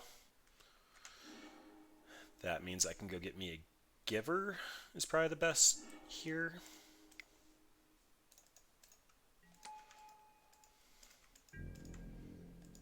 No, we have some chump blockers.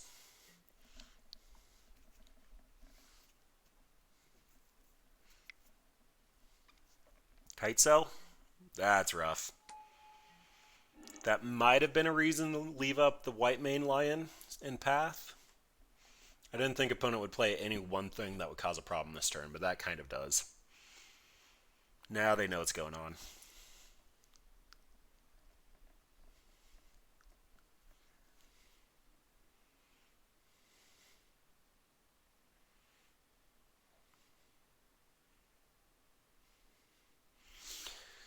So I could see them just sending in Meddling Mage, trying to trade with the Ranger Captain before Giver's online. I could also see them just running in Reflector Mage for similar reasons. Although a Phantasmal Image on Reflector Mage actually kind of does some work against us here. If they have the Deputy of Detention, they're probably going to wait until we get more warriors.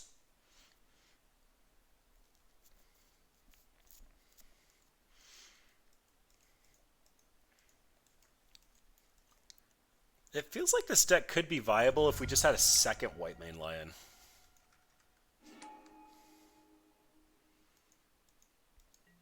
That's fair. That's completely fair.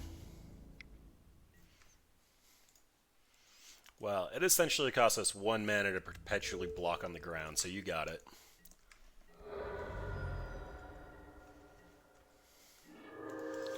And we found a land. So, create 2 tokens, make a 2/3, crack the clue. I think we're cracking the clue regardless. And that's a pretty good reason to crack the clue.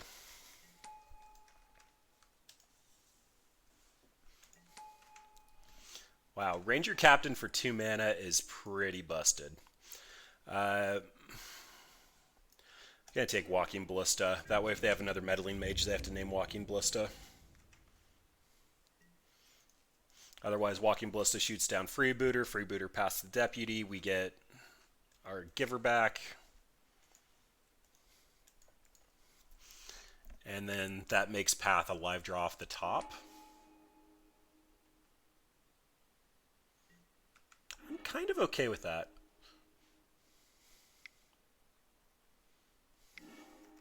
I was slow rolling this turn anyway, so that means that I just chump block whatever they try to attack in with Exalted. Which is probably just a Reflector Mage. And that is a Whiff Booter.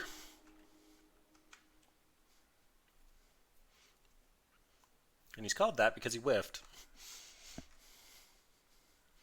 If we draw land, it's probably going to be Walking Ballista. If not, probably just going to generate some tokens. Oh yeah, that is flying.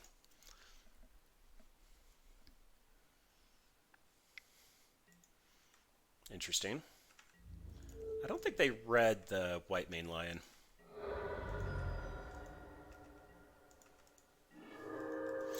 It's a backup giver. So Core Skyfisher means that Kitesail Freebooter can't get in. But it also requires me bouncing my Ranger, which probably isn't worth it. Okay, this is what we're doing. Thraben Inspector to get a clue. Skyfisher. Bounce Thraben Inspector.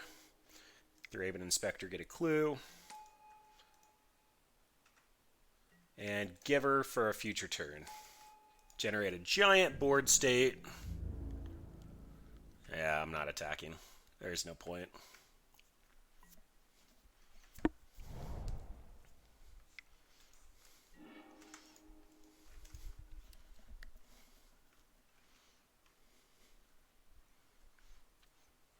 I'm trying to get a somewhat permanent board state going since the opponent shouldn't be interacting with us on a scale that actually matters. This white main lion can just give us 4/1/1s every turn, so this shut off mostly everything on the ground. I should have sacked this. That was my bad. Because they can technically clone this and then go get a champion, or I guess actually that's not that bad. They're probably going to take the Deputy of Detention and get rid of all of my... Huh. Okay. That's fine.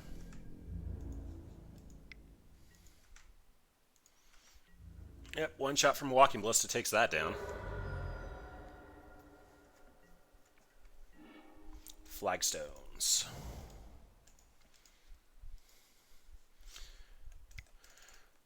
Walking Ballista for 4.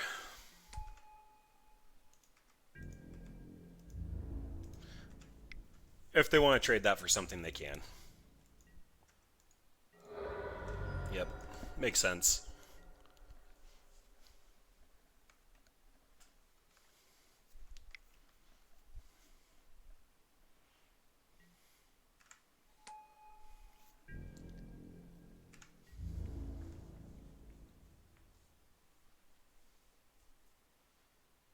Interesting.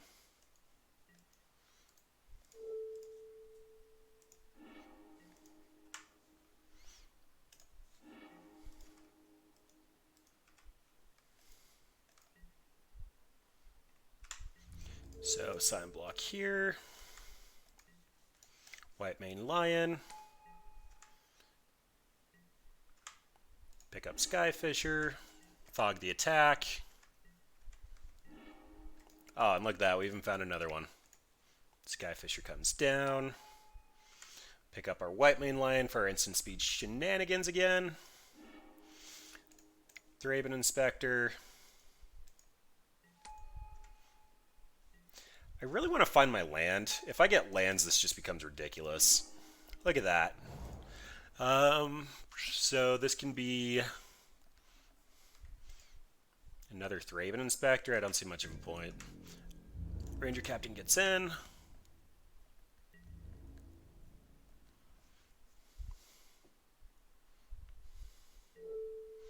Yep, that's fine. If I want to and I find a Misspell Plains, I can just tuck that back into my deck.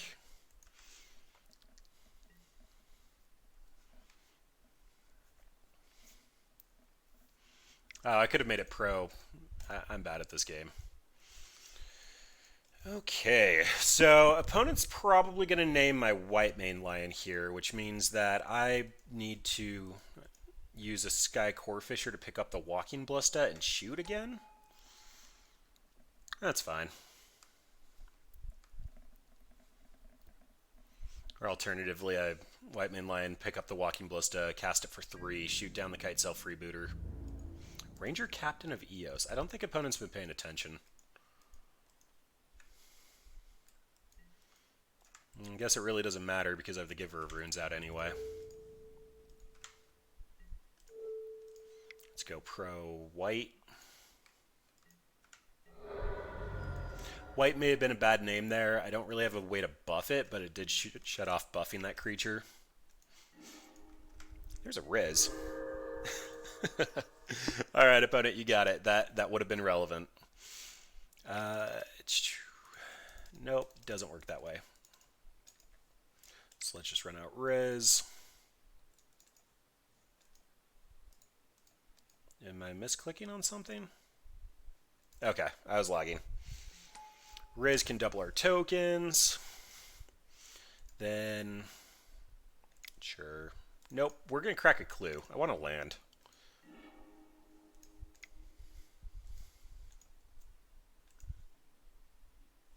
There we go. We could have closed that game out in a couple of turns, but whatever. Worship comes in. Celestial Purge can hit. Kite Self Freebooter and Mantis Rider cannot hit Meddling Mage, but I still think that's relevant enough. This cannot block anything in the air. Ayak Champion's coming out. Thalia could be a consideration. I don't really think there's a good reason why, other than the fact that we have Ijano. And that would make it so our Thalia wins Thalia Wars as long as the Lieutenant hasn't come out. Gideon can come in to grind. Elspeth can kill if their creatures get big enough. And that makes us do cuts. So, cuts. Again, I just like so many of the cards. If opponent's going to name Ranger Captain, that's probably a consideration. Celestial Purge just might be greedy. I want this as additional creature removal, but I don't think it's going to be relevant. I think we win grinding. So as long as opponent doesn't kill us fast enough, this is a turn 2 answer to a turn 3 Mantis Rider. I don't know. I'm thinking out loud. Chat, if you have any considerations, feel free to mention them. I don't think that's correct, but let's see. It would probably be a Thraben Inspector and a Skyfisher over Celestial Purge. Skyfisher loses the battle against Mantis Rider, but it bounces off of Kite Self Freebooter. Let's just try that. Likely not correct, but that's what feels right. So going with what feels right. This is a Giver into a Thraben Inspector. We do not have our Monument. At least the Presno deputies went after a monument. I think I could do better.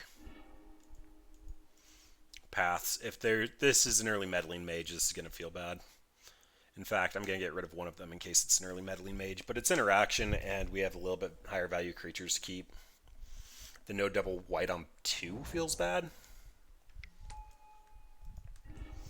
Opponent has a champion.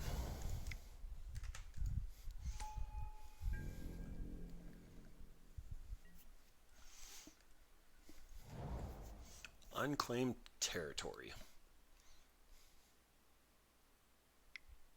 No!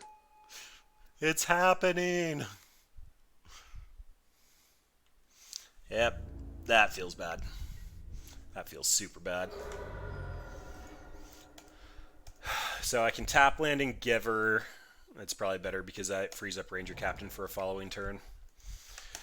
There's a consideration Squadron Hawk there just to draw the 3 cards and get them out of our deck.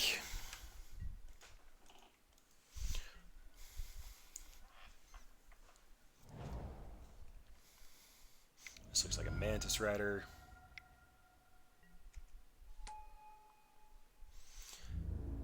The pain's a-coming.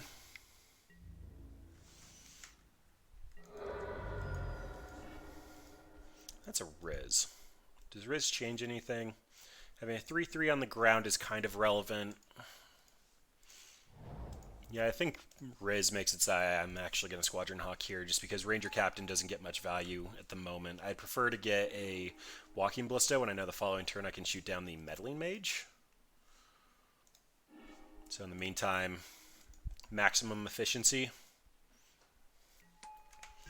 The Meddling Mage still won't be able to swing in. I can chump block the Mantis Rider and make Thraben Inspector permablock the champion. For that logic, it's probably better to have a flying permablocker, but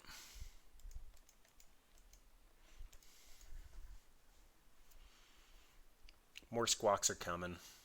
Actually, that is a reason to have a flying permablocker, because that means if I Ranger Captain next turn, then I still have a flying blocker for the Mantis Rider.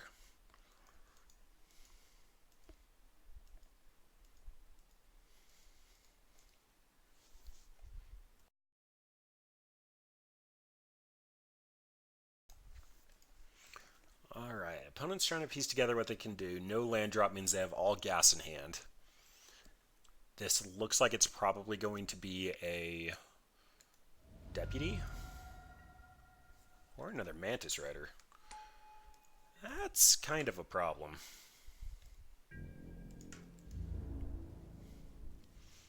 This is when I say I want to top deck a land and it kind of just magically happens.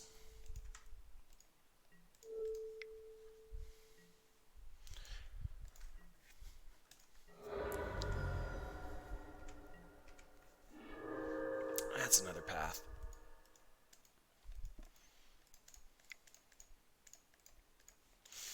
Alright, this is going to go get me Walking Ballista. Walking Ballista shooting down Meddling Mage next turn is probably going to be too slow for anything productive, but those are the cards I'm dealt, so...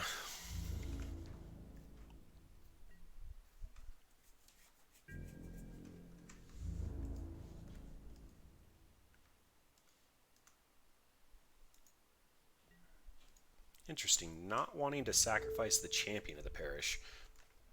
So I'm getting the read then that my opponent's hand isn't actually that good.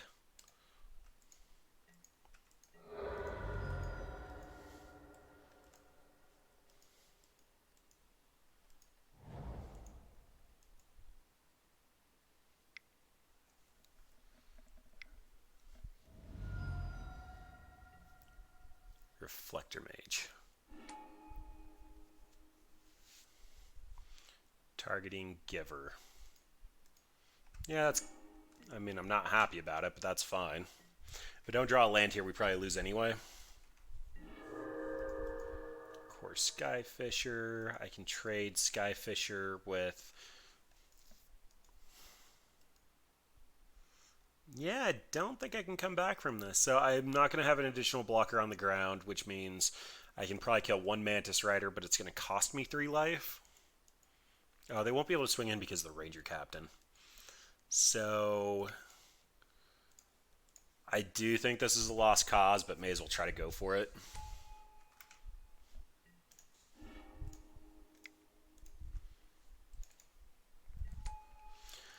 This means I'm throwing Riz in front of something. Man, I need that 4th land so I can shoot down Meddling Mage. I can chump block, shoot down, chump, take 3, and then double path the Mantis Riders, and my opponent only has a champion of the parish, and I'll have infinite blockers for it.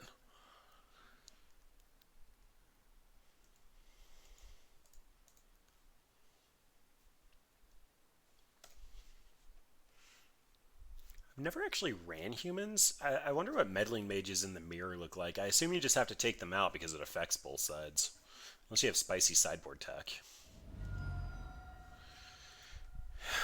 Yep. We're not coming back from that. Alright. Core Skyfisher did show a little value there. I know, I think we just need a faster hand. We mulled to 6 and got stuck on 3.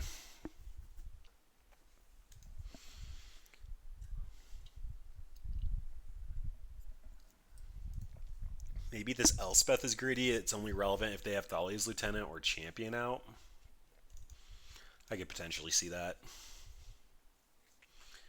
What I should have done was Core Skyfisher, pick up the land, run out the Squadron Hawk. That was a misplay.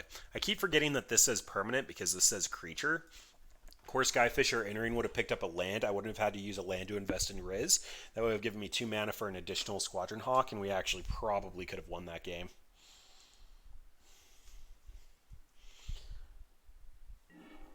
Couple more reps with the deck would flush out those, but I play a bunch of different things, so kind of have to take what you can get. This hand likely cannot work. So I have no interaction, but we did see how bad Path to Exile was in the last game. I'm really glad I tucked the additional one on the Multi 6. Seeing as how I can't cast 3 of these cards, this hand is serviceable as a 4, but as we're at 6, we can do better.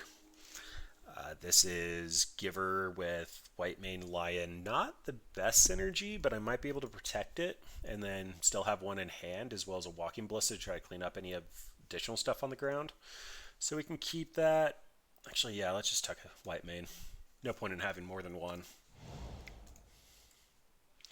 And I'm kind of expecting an opponent to lead on Noble or Champion here, and Walking Ballista is probably just going to cash out.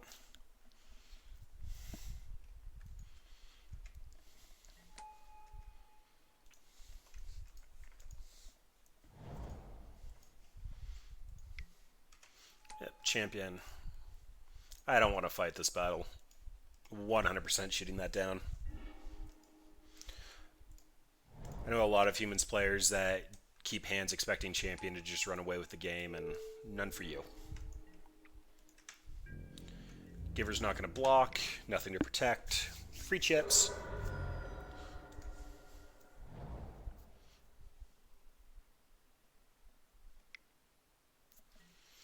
Meddling Mage. Naming Path to Exile.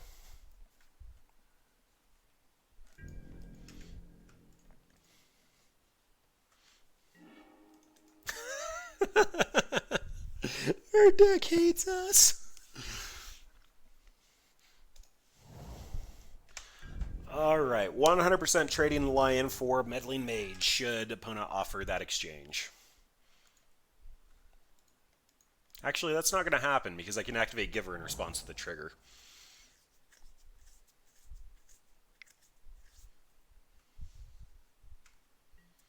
That's a Mantis Rider. Alpha! Alpha! Yes!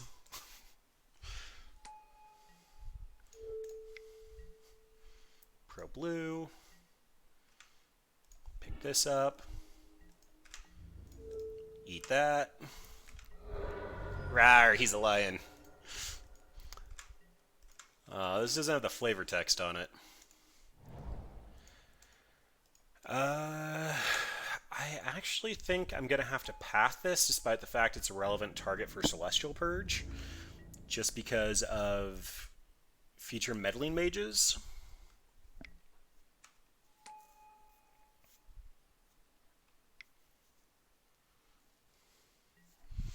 Yep. So... Oh, does that mean I have to take beats this turn?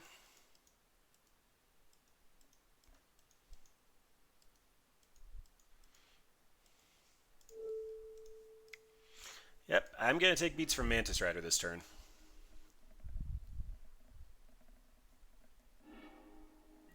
And Fell to Find. I probably missed that in an earlier game, but opponent has 1 planes.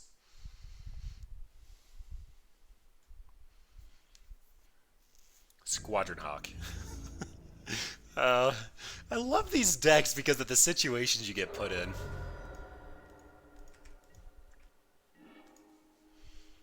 Alright, we get to just purge you. And because it's relevant for both Emeria and future White Mane Lions and future top decks, just running out the planes, opponent knows we're on nothing. Meddling Mage cannot swing in because of Giver of Runes. And I think I win the long game, so as long as opponent doesn't get like a credible threat out here pretty quickly, I'm in an okay spot. If I get 1 more white permanent, I can retuck the Walking Ballista back into the deck to be a live draw, as well as a tutor target for Ranger Captain.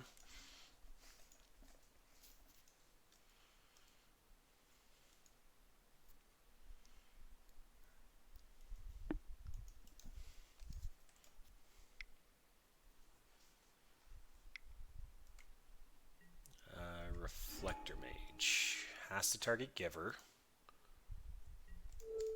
So let's just make you pro blue.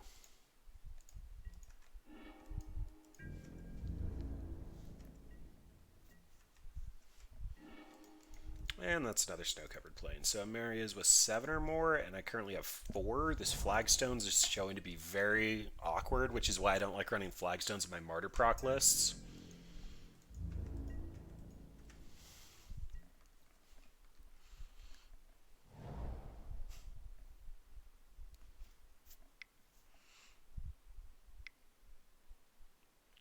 Looks like it's another Reflector Mage. Plus, the verbiage for Reflector Mage means that I can still flash it in when their next turn comes around. That's a Deputy. That's worse. Path is a live draw again, though.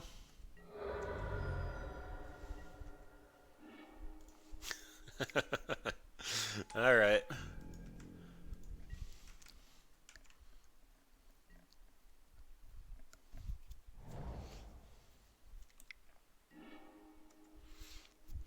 Hopefully, opponent attacks in with Meddling Mage again. Squadron Hawk's not like a complete bomb, but I'd be perfectly okay just eating the Meddling Mage with White Main Lion again.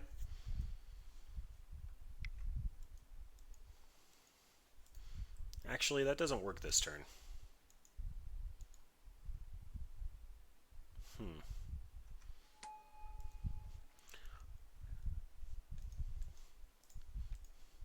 Ranger Captain's probably the name, just the way opponents have been playing.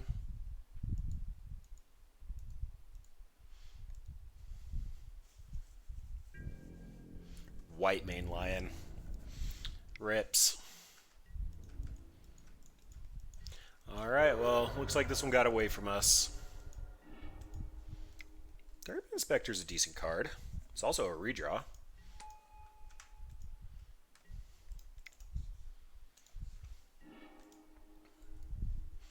Opponent named Well. They did their homework.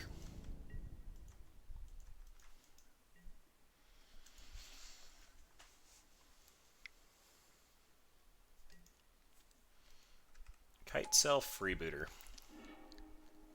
Alright, well, I'm double blocking one of the Meddling Mages this turn. Assuming the opponent gives me the opportunity to.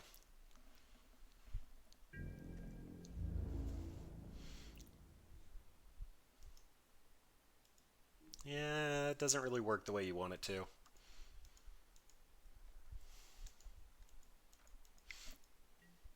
Okay. If you have a Dismember, I guess this is a live draw.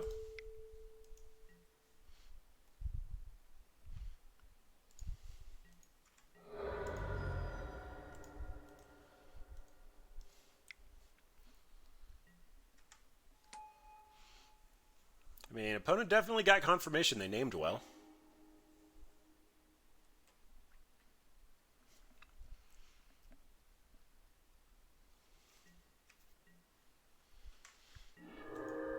And another Plains. Alright, so I am currently dead. So I'm taking 2 for sure. 4, 5, 6, 7. Yep, GG's opponent. Opponent named really well. All right, well, 2-3. Honestly, not too bad given the fact that we were playing Oketra Combo, which isn't technically a combo. Our humans opponent named really well. We played Is It Phoenix, and that is just shenanigans. Our Ponza opponent just scooped because they saw our combo and was like, I'm not dealing with this tonight. Unfortunately, we didn't get a combo off that hard. So I do think God Eternal Oketra is a very powerful magic card with her monument, and White Main Lion is just very backbreaking for most decks to deal with. I don't think that that's powerful enough for Modern, but you know what? It's a fun deck. If it weren't for the Giver of Runes and the Rips and the Thalias, this deck would actually be budget. God Eternal Oketra is only moderately expensive just because she is a flavorful card. Oh, and the Uriok Champions. So you can definitely build this on a budget and probably do pretty well. I try to just put decent showings for decks forward, and I believe that Walking Ballista and Riz are also both expensive, but they're single targets. We never got to activate Riz, so he's probably just a greedy inclusion, but I typically like to have fun of and just see how well they work out. When we were playing against our humans opponent, we were actually going to be generating like 10 tokens and then 20 tokens, and we did see a lot of the synergy with the deck, and being a single mana, he had a whole lot of upside, but your deck is also full of 1/1, so something more impactful would probably be fine. I mentioned it in like game 2, the Stony Silences need to be Disenchants or Invoke the Divines or something, because it shuts off our clues and it also doesn't really do too much to interact with enchantments. Aria of Flame is a real card in Phoenix right now. We need to actually answer it.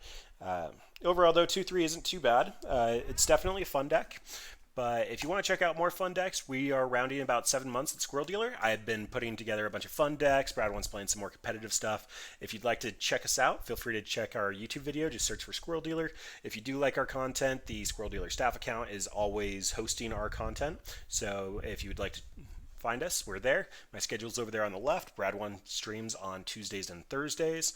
If you have a fun deck or a really fun interaction, you want to share it with us, feel free to email it decks@squirreldealer.com. Happy to respond. Won't necessarily play it on stream, but love checking out fun decks. If you have a question for us, you can hit us up on Twitter. If you want me directly, feel free to hit me up on Reddit. But I think that's about it. Oketra Combo. It did all right. I'm not disappointed with it. We did put up a fight against meta decks, and that's all you can really ask for. But thanks for sticking around tonight, guys, and have a good one.